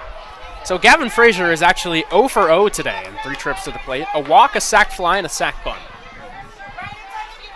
First pitch, line drive down the left field line, but foul. Just a bit out in front of the fastball. I got a little bit fooled by that. I thought that was going to be a lot closer to the line than it was. Me too. I think you could hear it in the inflection of my voice there. Yeah. We're seeing a defensive conference here out at the mound. I wouldn't be surprised. Maybe we're switching signs again. I don't know. With the runner on second base, there could be some good old school sign stealing out there. And just a reminder, there's absolutely nothing illegal about being at second base and peeking into the glove. You are fully allowed to. Yep, that is one high. You can steal anything you want as long as you don't use technology. No cameras, no buzzing devices. 0-1 fastball tapped to first. Melendrez will come home. They try to go back to first. Melendrez with the tag, and they got him. A 3-2-3 double play to get out of the inning. Waitley Kolopek pulls the Houdini. The zap load the bases with nobody out, but no runs come home. Through 6.5 innings, we've reached the 7th inning stretch, and the Sasquatch are on top 8-7. One goal is to educate you. Did you know that this is how the payment processing industry works? There's a cost from the card brands nobody can change. There's junk fees that sound like they fit. Having a custom fit solution is another reason people move to Chip. Visit chip.cc and book an appointment. They say there's no guarantees in life. But who's they? And do they have Midco Internet? Now there's a guarantee. So let's go. Let's go reliable. Let's go resilient. Let's go beyond.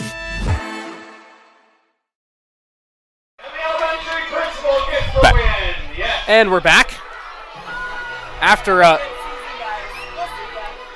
a brilliant job escaping the jam from Waitley Kolopek,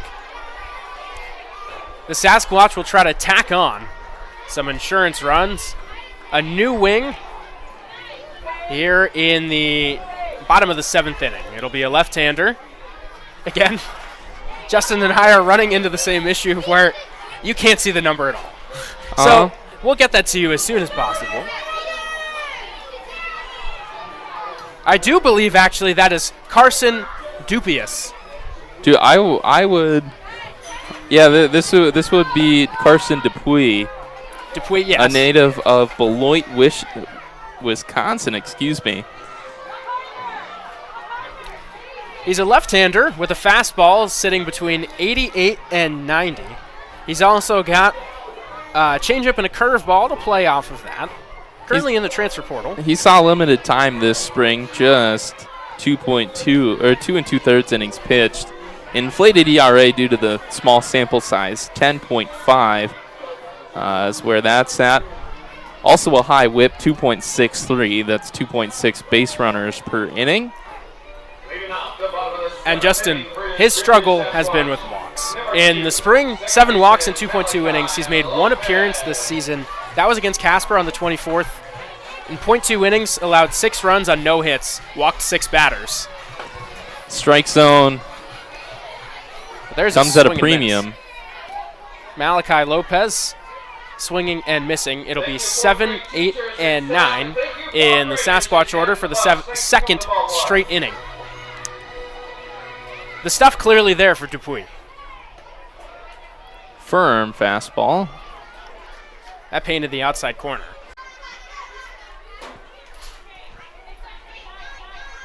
One ball and 2 strikes on Malachi Lopez. Back to that curveball. Can't get it on the outside corner. Looks like more of 12-6 action, Justin. Yeah, got that high arm slot. You'll see a curveball a little bit. There's a hot shot. One hop. It eats up Milton and goes into left field. Malachi Lopez hit it on the nose. That's a leadoff single. With his speed, we could see him off and running. Everybody, one more time. Sass! Let's go. So now it's Kevin Aragon. Nice day for him. 2 for 3, 1 for 2. But he's reached base twice, a single, a walk, and a strikeout. Walked and scored in the 6th. He flashes bunt, pulls back, curveball all the way back to the screen. Lopez can walk to second. Score that a wild pitch. As not much.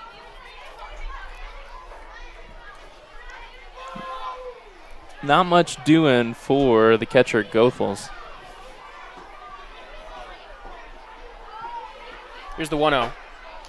It's up high. Second straight wild pitch.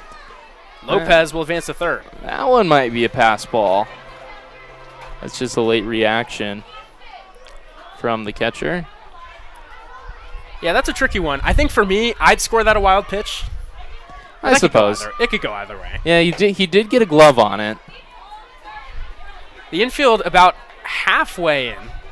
They're in at the corners now. Yeah, halfway up the middle still. Still think they'll go to first with a grounder there. As there is a grounder to second base. It's hit too slow. They will indeed go to first. Frazier gets the out.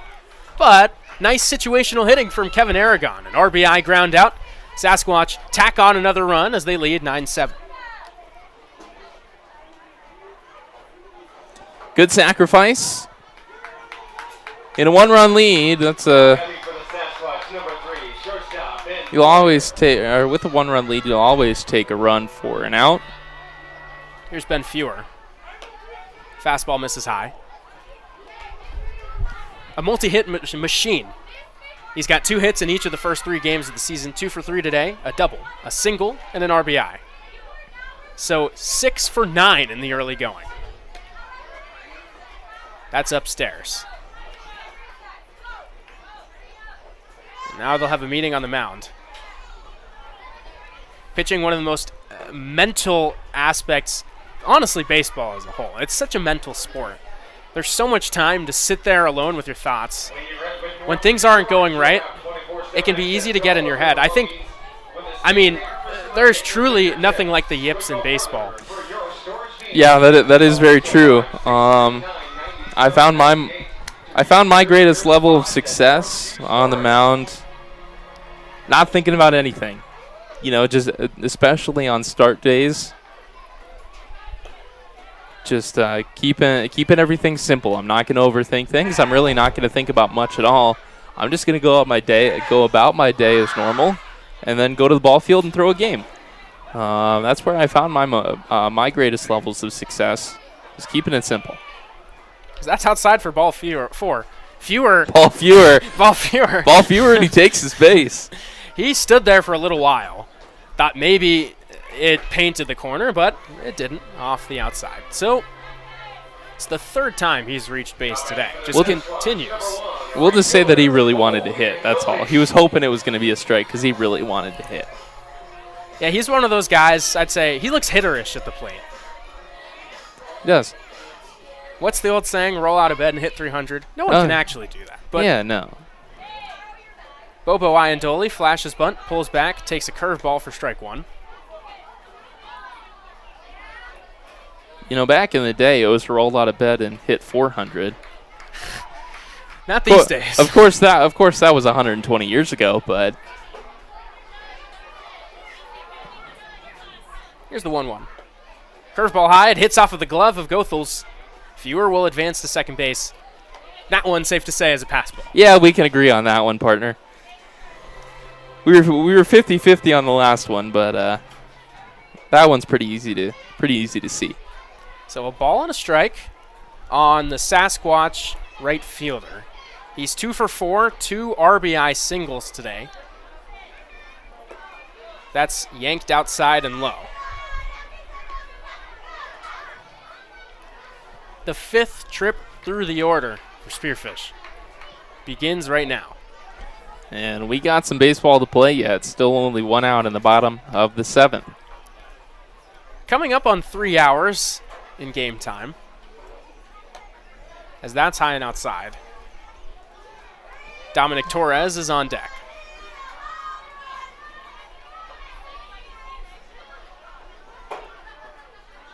The remaining kids here chanting the classic Little League chants for the 3-1 count. Keying in on a heater. He gets a curveball and takes it for a strike. This payoff pitch is brought to you by Highmark Credit Union. 3-2 to the Sasquatch leadoff man out in right field again today. Here comes the payoff. Tapped foul, staying alive, is Iandoli. So we've seen the lineup shift around today. The results haven't shifted in the slightest. It seems like with this team, the key is getting one. Once you get one, you see one fall, everything else is falling into place. Hitting is contagious. Baseball's a contagious sport. That's another wild pitch. It's ball 4, fewer advances to third. Iandoli has reached base safely in 3 straight innings, as there's going to be a conference on the mound. Coach Haybecker is going to talk to the left-hander. There are 2 pitchers up and getting loose in the Oahe bullpen. A right-hander is actively throwing, but he just started throwing. He's not throwing from 60 feet quite yet, so for now, this is Dupuy's ball game. Yeah, it will be. He's going to have to settle in, find the strike zone, and honestly, more important than that, find his catcher, as the wild pitches and the pass balls have certainly hurt here, allowing lots of extra bases, moving guys into scoring position. And that only makes runs easier to come by for the Sasquatch. It's 3 wild pitches and a pass ball. Runners on the corners with 1 out for Torres. First pitch curveball is high.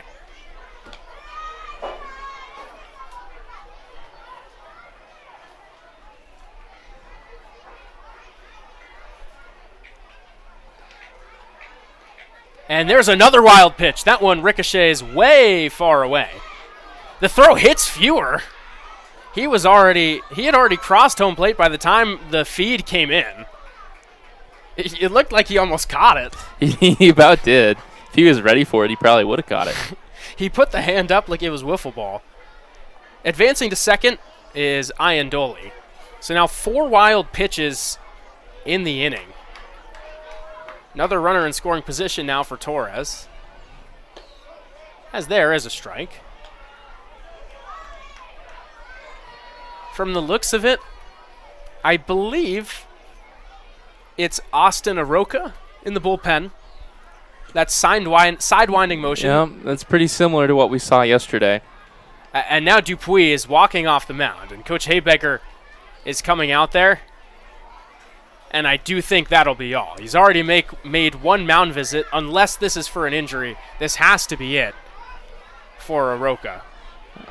I don't think that Dupuis is feeling quite right. No, the way he came off the mound, it looked like something was off. Yeah, that's not his normal cadence.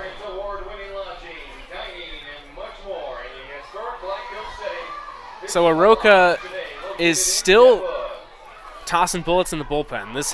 There's been no signal out to the pen. Just checking in on the lefty. And now that will be all. Coach Haybecker is taking the ball. And he's gonna go see the trainer over there. Because of the injury. Yes. Aroka will have as much time as he needs to warm up here. He's still in the bullpen. Now he's running out towards the mound. We'll be back in just a few moments. I'm Noah Westergaard, and I'm studying photography at Black Hills State. Being able to use what I learned in class to apply to actual things and not just a project for a grade, to have an actual purpose behind some stuff. I think it's pretty rewarding. The opportunities are there. I know that I'll be able to do whatever comes my way.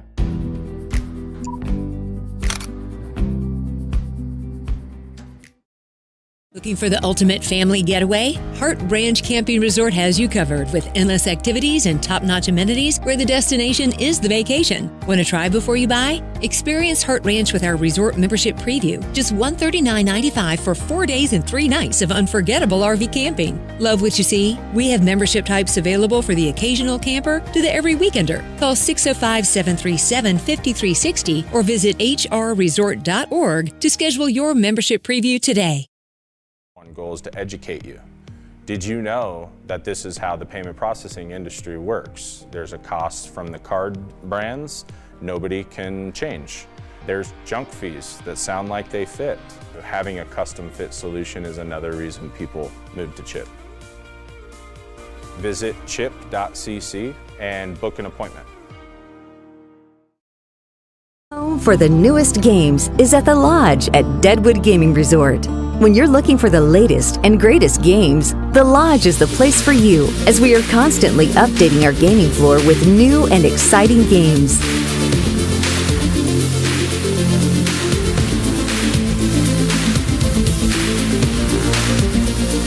There's always something fresh and fun at the Lodge at Deadwood Gaming Resort. Your home for the newest games. But we are back now. Austin Aroka has concluded his warm-up tosses. That was Dupuis going over. He did meet with the trainer. I'm not sure where he went from there. If we look at his final line score, he only got through a third of an inning. He gave up 1 hit, 2 runs. They were both earned, allowed 2 walks, no strikeouts. In a 2-1 count, Dom Torres takes strike 2. If we look back to Aroka's day yesterday, I don't... 1.1, allowed 1 run on 2 hits. Here comes the 2-2. Tapped foul towards the Oahe dugout. A lower arm slot, more horizontal movement. Yep. Leans on that slider. A lot different than what Dupuis came with, straight over the top as a lefty. 2-2. That's smoked out to left field. Down in the corner, sliding. It hits off of the glove of the left fielder Goldberg. It's going to be an RBI double for Dominic Torres. The runs keep coming. It's 11-7 Sasquatch. I almost thought that the left fielder Goldberg came down with that out there, but just lost it on the way down. Torres gets credited with a double, and the Sasquatch bats keep rolling here in the later innings. It's 4-run lead now and that hit total explodes up to 14. Maddox Morrison swinging at the first pitch, a high pop on the infield. Calling for it as Frazier, he makes the catch. 2 down in the bottom of the 7th.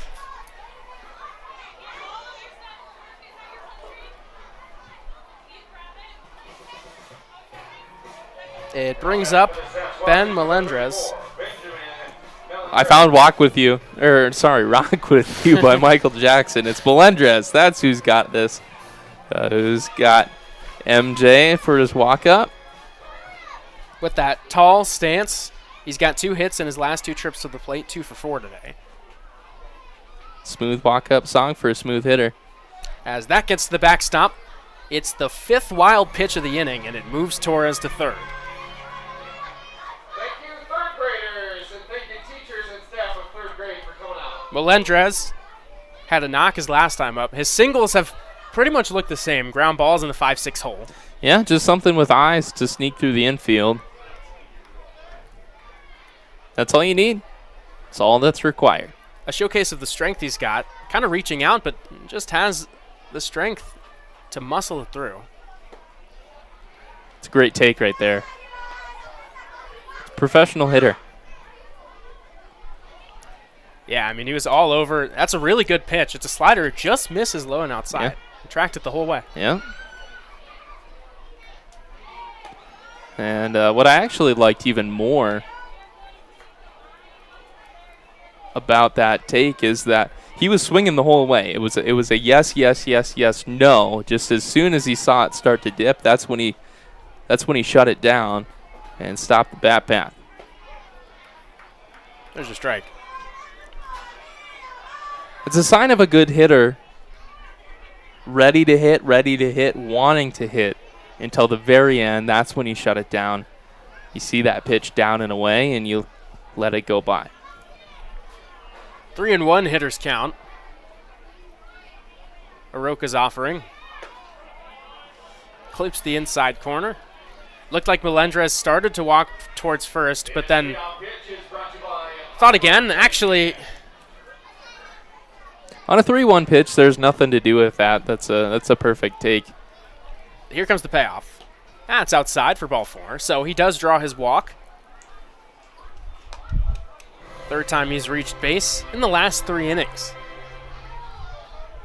It'll be runners on the corners now for Carter Towns. Now batting for the Spearfish Sasquatch, number 40, left fielder Carter Towns. Towns today, 1 for 2, ground out in the 2nd, a single and a walk in the 5th, and a hit by pitch in the 6th. As that goes all the way to the backstop, it's going to be another wild pitch. Torres scores, foozing to second is Melendrez. It's the 4th run in the inning, the 12th run scored in the last 3 for the Sasquatch as they're up 5. Spearfish just knows how to pile it on.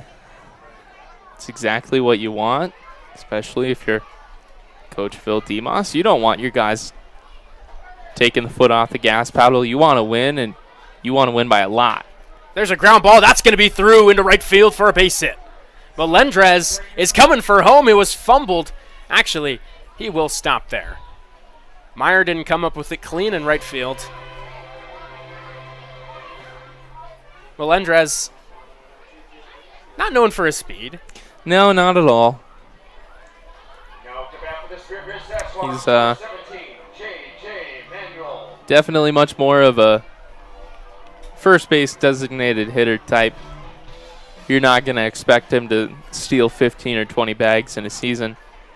Might expect him to hit 15 or 20 home runs in a season, though. Certainly has the power in that bat.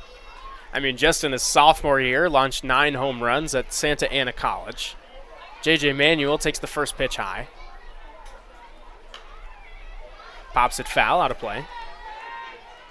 He came in for Lawson Ward in the 5th inning.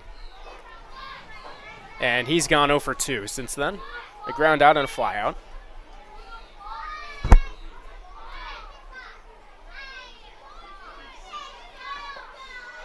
He takes that inside to go ahead in the count. 2 balls and a strike.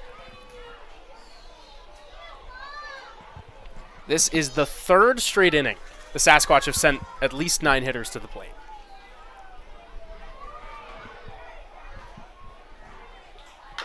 There's a high chop to third. Melton fields it on a backhand. From his back foot, the throw gets by Ludvigsen, and it rolls down the line. A run will score. Manuel moves to second. Advancing to third is Towns. It'll be an infield single and an RBI. It's the second 5-run inning of the day. It's not much more you can do with that as Melton. It's an error on the board, but I really don't think so. That's not ordinary effort. That's quite a play to make. Ranging to the right, that's Machado land over there on the foul side of the line. Malachi Lopez takes it outside. Staring at his Goethals, almost went back to the screen. Would have been the 6th wild pitch of the inning. So yes, I guess officially it is ruled an E5. But I agree, that's a very tough play to make. That slider hits the outside corner. Malachi Lopez today is 1 for 4. He singled to lead off this inning. Sasquatch really have made batting around a habit. They have. And that plunks him. Hits him on the front hip. And the bases are loaded. This inning extends even further. Now for a guy who's had a good day at the plate. Kevin Aragon, he had an RBI ground out early in this inning. On the day, he's 1 for 3, a single. And should he hit a grand slam, a lot to ask for, that would be the end of the ball. That would be. We would go home early for the second time in the series. First pitch is outside. It's something about the late innings. This team is just relentless. The Sasquatch just pour it on in the back half of 9 innings. Once they get a second or a third look at a starter, that's low. When they get that second or third look, when they get into the bullpen, it just seems like everything clicks into place. It sure does.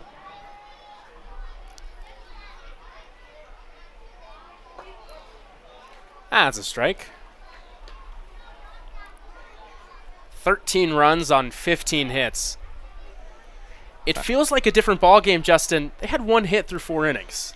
It really changed in the 5th, and it sure looks like it on the scoreboard. 0s through the first 4.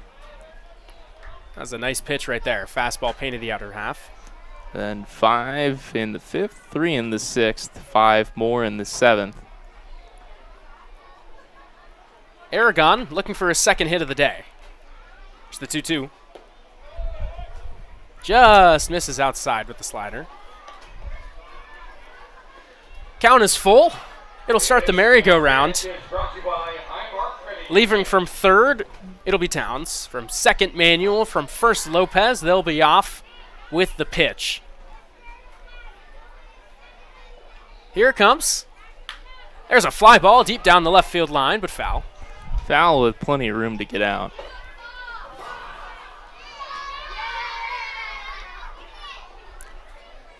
So all 3 runners will have to jog back to their respective bags. Everybody's getting conditioning in today. Yeah. What was a nice, breezy, warm morning, it's heated up a bit. It has. Here it is again. It's strike 3, but it was dropped. Goethals will throw down to first, and they record the strikeout, and the end of the inning right there.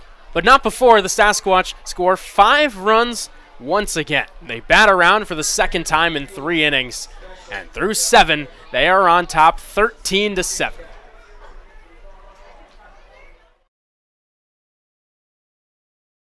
Your home for the newest games is at the Lodge at Deadwood Gaming Resort. When you're looking for the latest and greatest games, the Lodge is the place for you, as we are constantly updating our gaming floor with new and exciting games.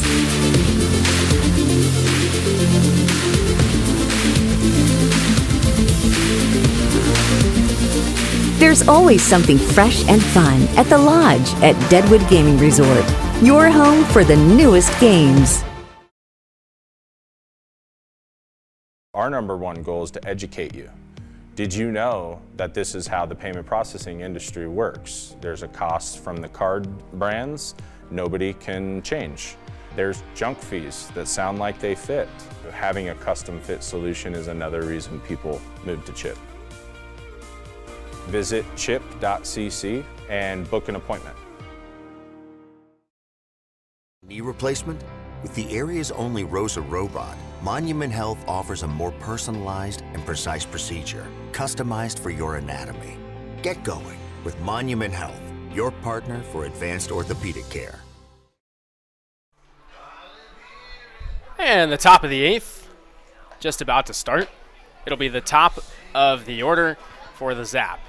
Whately Kolopek came in trailing last inning, a 1-run game.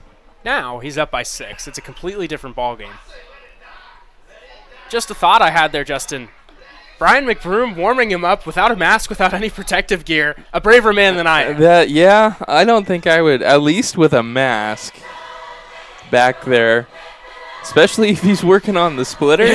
You never know what's going to happen. And I don't know if we've got any... I think we've got a dentist or two on the sponsor list. Might be calling them. Yeah, not envious of that position. Yeah, no, not at all. Life of a coach, he's used to it. Oh, yeah. But, Justin, you look at the Sasquatch offense. We came into this series with questions. There's some big guys they lost, like Kyle Finn, like Sam Torelli. Well, they've done just fine in replacing those guys, if this series is any indication. An offense that averaged more than 9 runs per game last season. In the series, that number's a tick higher. They've scored now 35 runs in 3 innings. Nearly 12 per game. They could still get there. There's plenty of time left in this ball game. Well, most likely they'll have 3 outs to work with. First pitch from Kolopek is in there for strike 1. He'll have the top of the Zap order. Dominic DiCarlo, Mason Melton, and Landon Meyer. DiCarlo is 1 for 4, 2 RBIs. Swing and a miss. I think walking away from this series, Coach Demas can be very pleased with the roster that he recruited over the last few months. They've come out these last 3 games and shown that they're here for a reason. You know, this isn't just reps. This isn't just, getting more experience. This is also about playing good competitive baseball, and this is about winning. And Coach Demas certainly wants to win. And his team is giving him a good showing here in the first 3 games. Strike 3 on the fastball. Kolopek dots the inside corner with heat. And Justin, before the season, when we talked with Coach Demas, he expressed when you're working with high-level ball players, the first priority is to get the baseline smoothed down. Before you get into advanced numbers and focusing in on advanced things like biomechanics, stuff like that, you need to have the baseline down. You got to be just a good ball player. That's fouled away. Justin, I think in these first 3 games, these guys are all high-level athletes. They've got the baseline fundamentals down. And it's only up from here. It certainly is, especially when you learn really how to work as a team, as a unit. I mean, we've already seen it here this week. That's foul into the Sasquatch bullpen.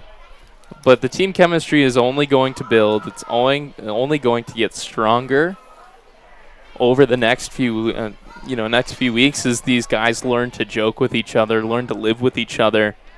A lot of these host families are taking on, 2 players, not just one. So these guys get to go home and, learn more about each other, learn how to be roommates.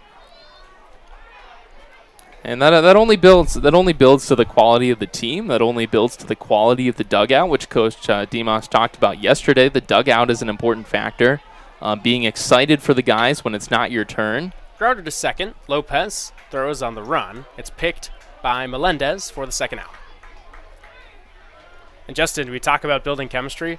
This 5-game road trip beginning tomorrow, that'll go a long way towards getting that done. Yeah, it will. We're gonna get to know the guys. We're going on the road at least for these first 2 games.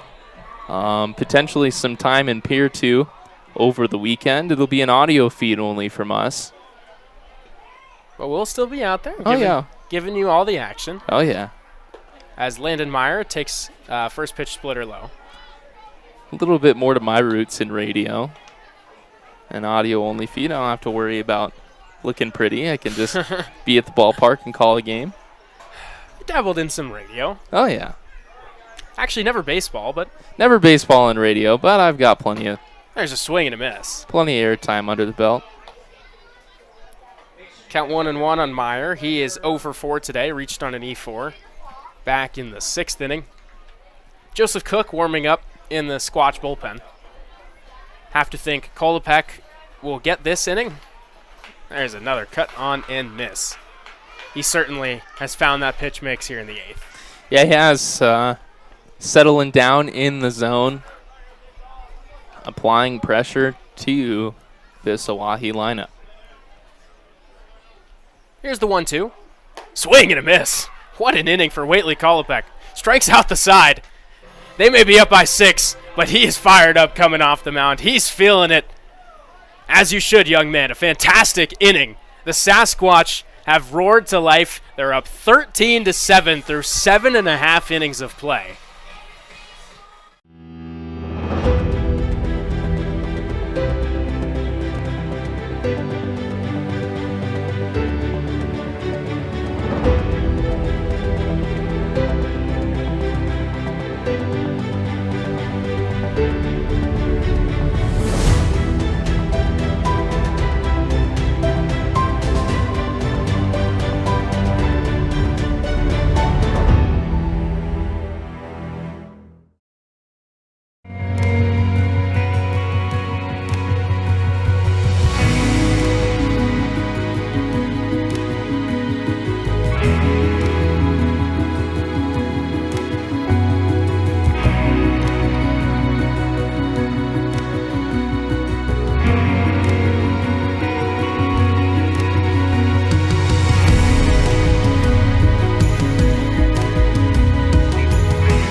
They say there's no guarantees in life.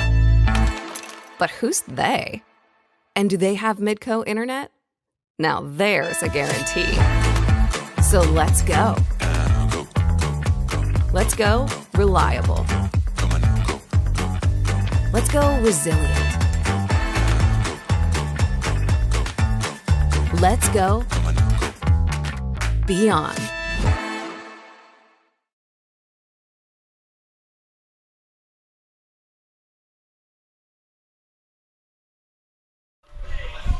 He is the DH, and we're back.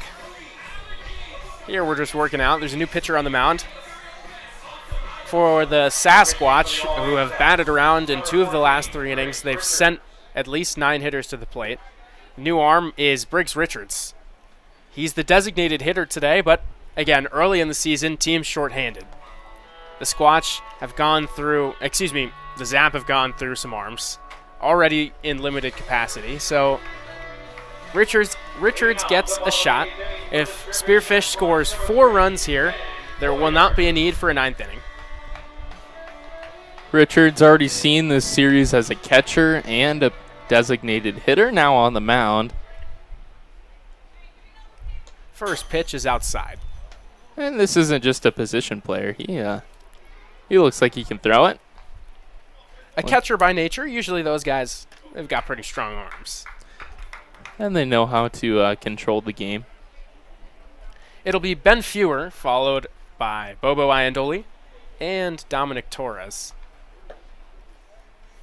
Count 2-0 on the Sasquatch shortstop, who, as per usual, he's just been great again today. 2 for 3, a single, an RBI, a double, a walk his last time up. He scored 3 times. That's low. Just more of the same as he makes a bid to get on base for the 4th time today and flip the lineup over.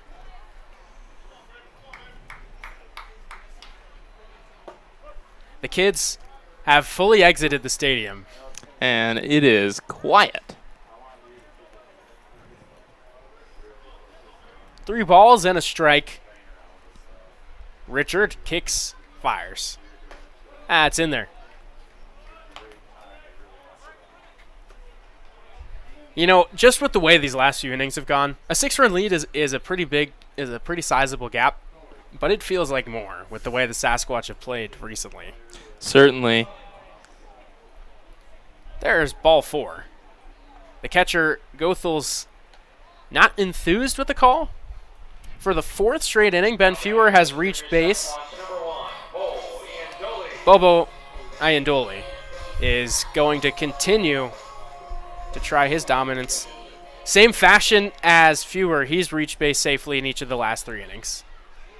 An RBI single in the 5th, an RBI single in the 6th. Those two looked almost identical to each other, taking the ball the other way. And then a walk in the 7th. He, again, like Fewer, came around to score all 3 times. It's part of his 2-for-4 day. First pitch swinging and sends a drive into fairly deep center field. DiCarlo has a beat on it, makes the catch for the first out.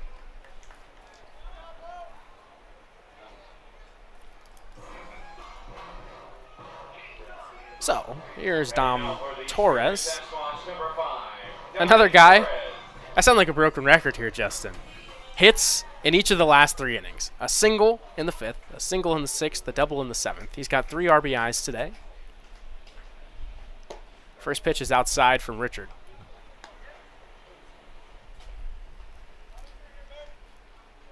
For the Sasquatch, tomorrow they'll be headed to Casper to take on the Spuds.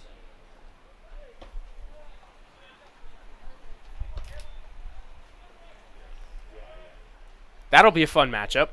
Yeah, well, gonna get out there. You're gonna get to see Eastern Wyoming for the first time. Yes, my first trip to Wyoming. As there's a line drive. It's just another hit for Dominic Torres. He keeps on coming. A knock in 4 straight frames. He is 4 for 6 today. Just a beautiful piece of hitting. It brings up Maddox Morrison. I say this 90% joking. His triple streak is on the line. He's only got a double today. First pitch is inside. Today he's 1 for 5, an RBI double in the 5th, which at the time was a big swing. Now with all the hits that have come, 16 of them to be exact, feels a little bit less instrumental to what seems to be an inevitable Sasquatch win.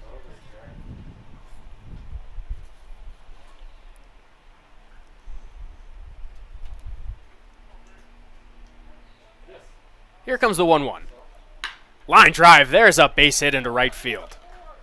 Fewer will put on the brakes at third as Meyer gets it in on 1 hop to home plate. But the bases are loaded for Ben Melendrez. Arguably the biggest home run threat in the lineup. If he goes yard, it'll be, I say this in air quotes, walk-off home run. It will be. It's 17 hits today for the Squatch, and the count isn't over yet. And remember, 16 of those are in the last 4 innings. There's a line drive right back up the middle.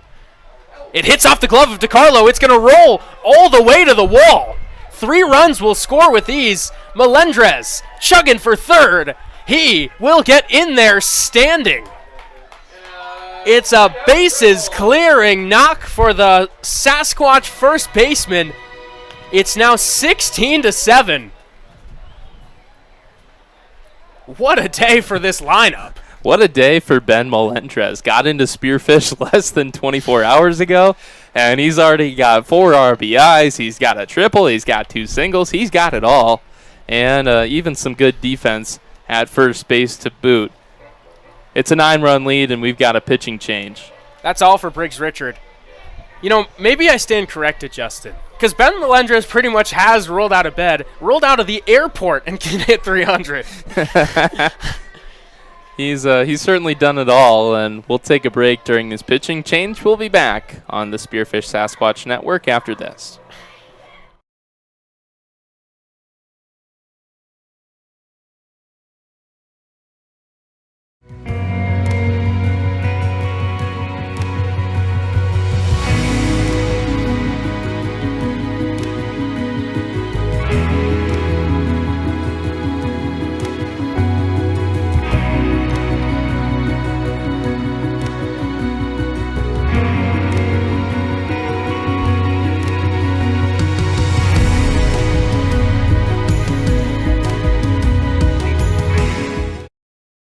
We're all going somewhere. Going higher, faster, farther. Going in new directions, to new places. At Monument Health, we keep going so you can keep going.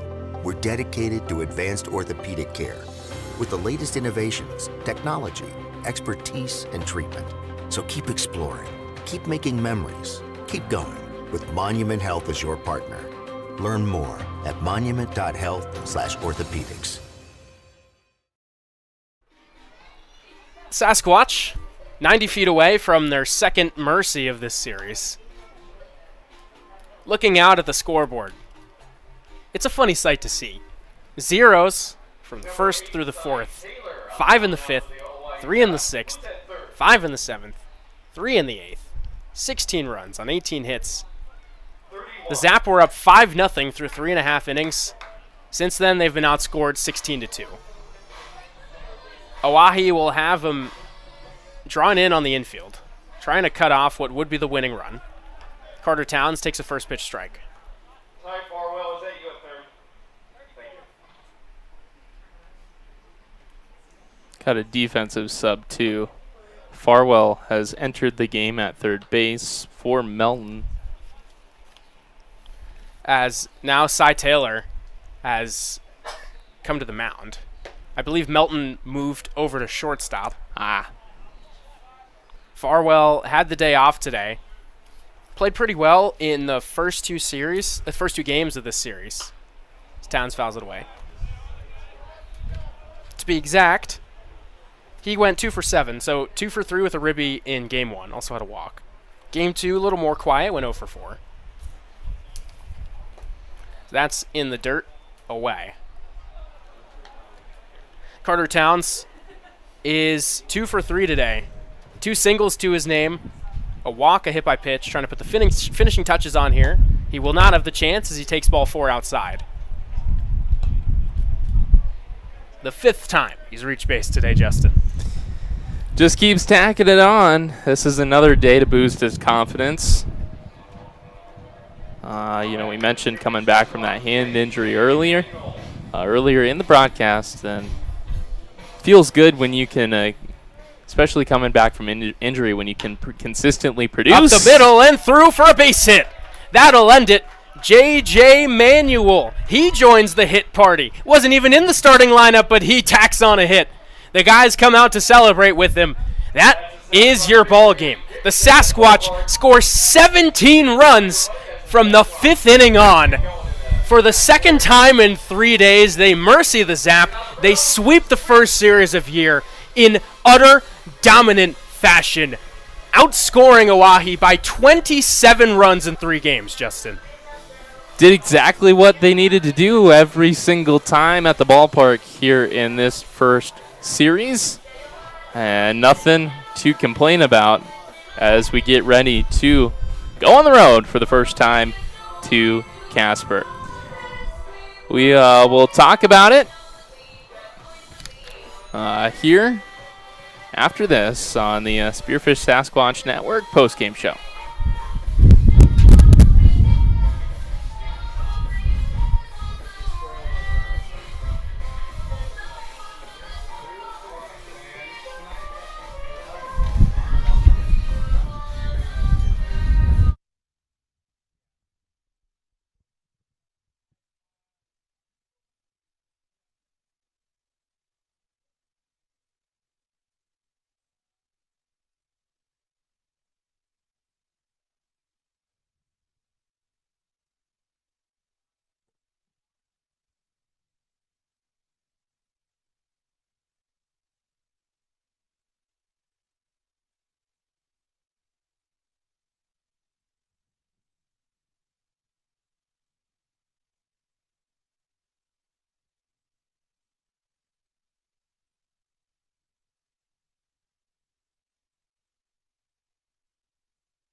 We're joined here on the post-game show by Sasquatch first baseman Ben Melendrez. Ben, thank you for joining us today. Yeah, thank you. Thank you for having me.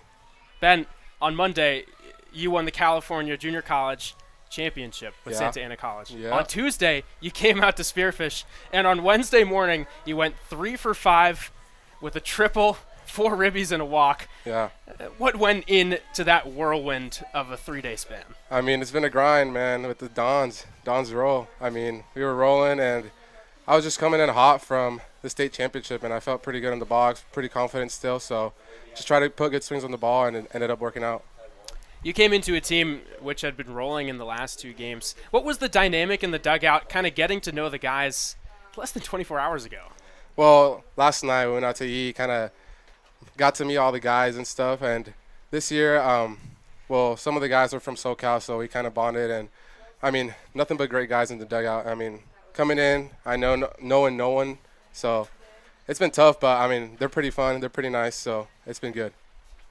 Now, your road trip isn't quite done yet. Yeah. You and the team will be headed to Casper tomorrow. What are you looking forward to most about getting those 5 days away from Spearfish? Just rest. I'm very tired, so, I mean, I'm going home, going straight to sleep, and then just getting back on the grind tomorrow. Ben, we won't take up too much more of your time. Great work today. Thank you. Enjoy that rest. Yeah. Thank you so much for coming in. Thank you for having me.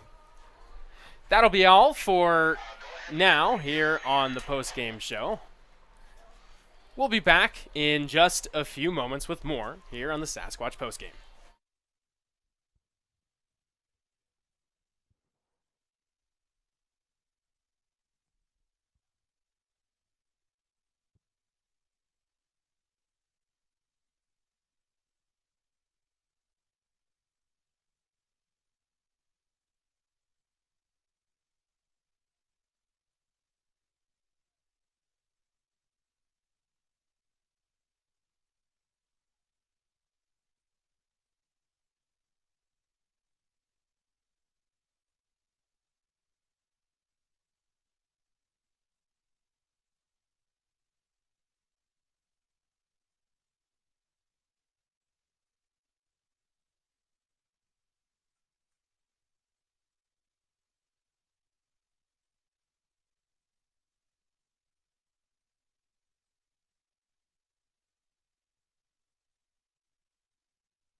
Back on the post-game show, here joined by Sasquatch head coach Phil Demos. And, Coach, another day, another blowout victory. How have the guys been able to dominate the way they have early?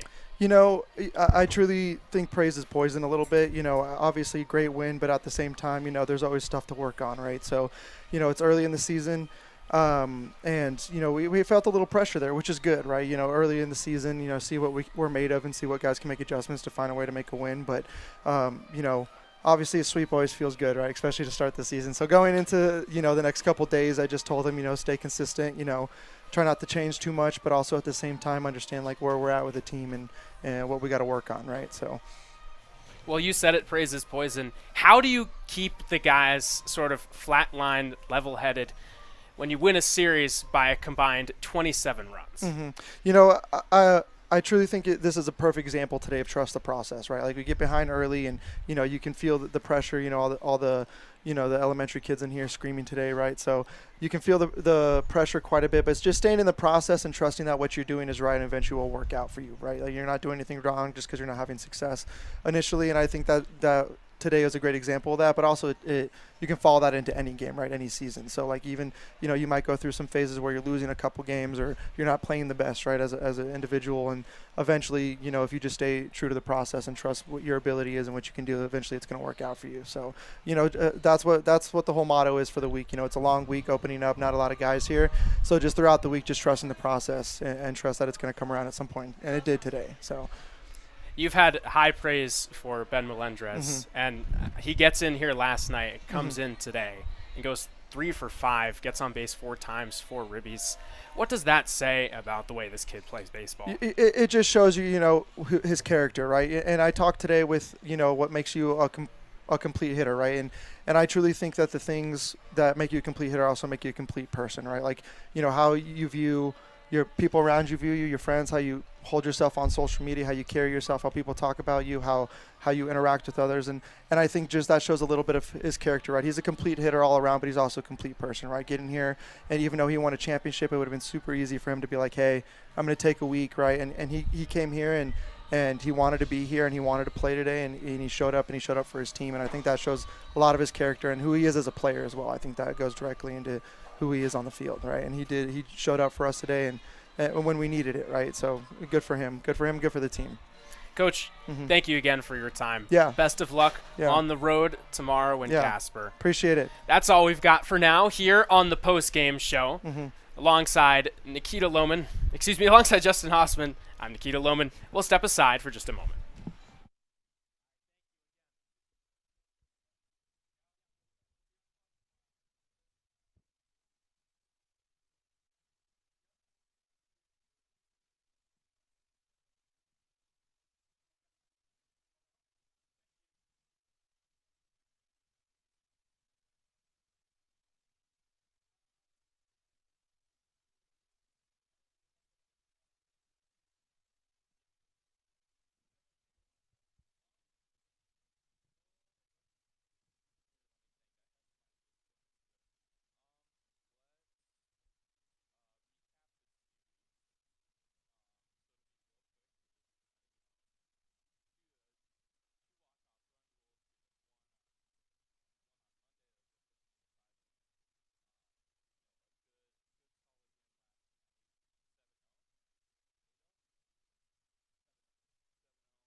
Welcome back to the Spearfish Sasquatch post-game show alongside Justin Hossman. I'm Nikita Lohman. Just to put a bow on this first series of the year where the Sasquatch dominate sweep today, 17-7 win where they had 19 hits yesterday, 7-0 win. In game 1, 15-5. So Justin, 2-run rules. What'd you see from the team? Yeah, of course. It's just up and down the lineup. I mean, we sound like broken records. We've said this all series long, but up and down the lineup when the bats are working, they are working. All it takes is one to get the lid off, and all of a sudden you've tacked on 5 runs. You strung together a couple of 2-out hits, some 2-out RBIs, and that really kills the team.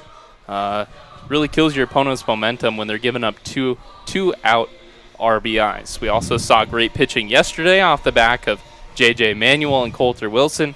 And then back today, kind of similar back to Monday, putting on runs in great quantities. That'll wrap us up here from this series. We're on the road now for an extended period of time. We've got 2 series on the road and then a full week off for your Sasquatch before we're back home here at the Black Hills Energy Sports Complex. We got 2 games coming up with Casper starting tomorrow night at 6 o'clock. We'll be on. It'll be an audio feed from Casper, from Nikita and I. Before Friday night, it'll be the same. And then the weekend in Pierre is to be determined. So follow us as we head on the road with your Spearfish Sasquatch. Nikita, you have anything else? No, that's just about it. Just one final wrap. 10 guys came to the plate today for the Sasquatch. 10 guys got hits, 7 of them with multiple hits. Just another dominant performance. Should be a good one in store tomorrow, the beginning of a two-game set with the Casper Spuds. That'll be all. We're going to step away until tomorrow. Thank you all for tuning in to today's broadcast here on the Spearfish Sasquatch Sports Network. We are now signing off.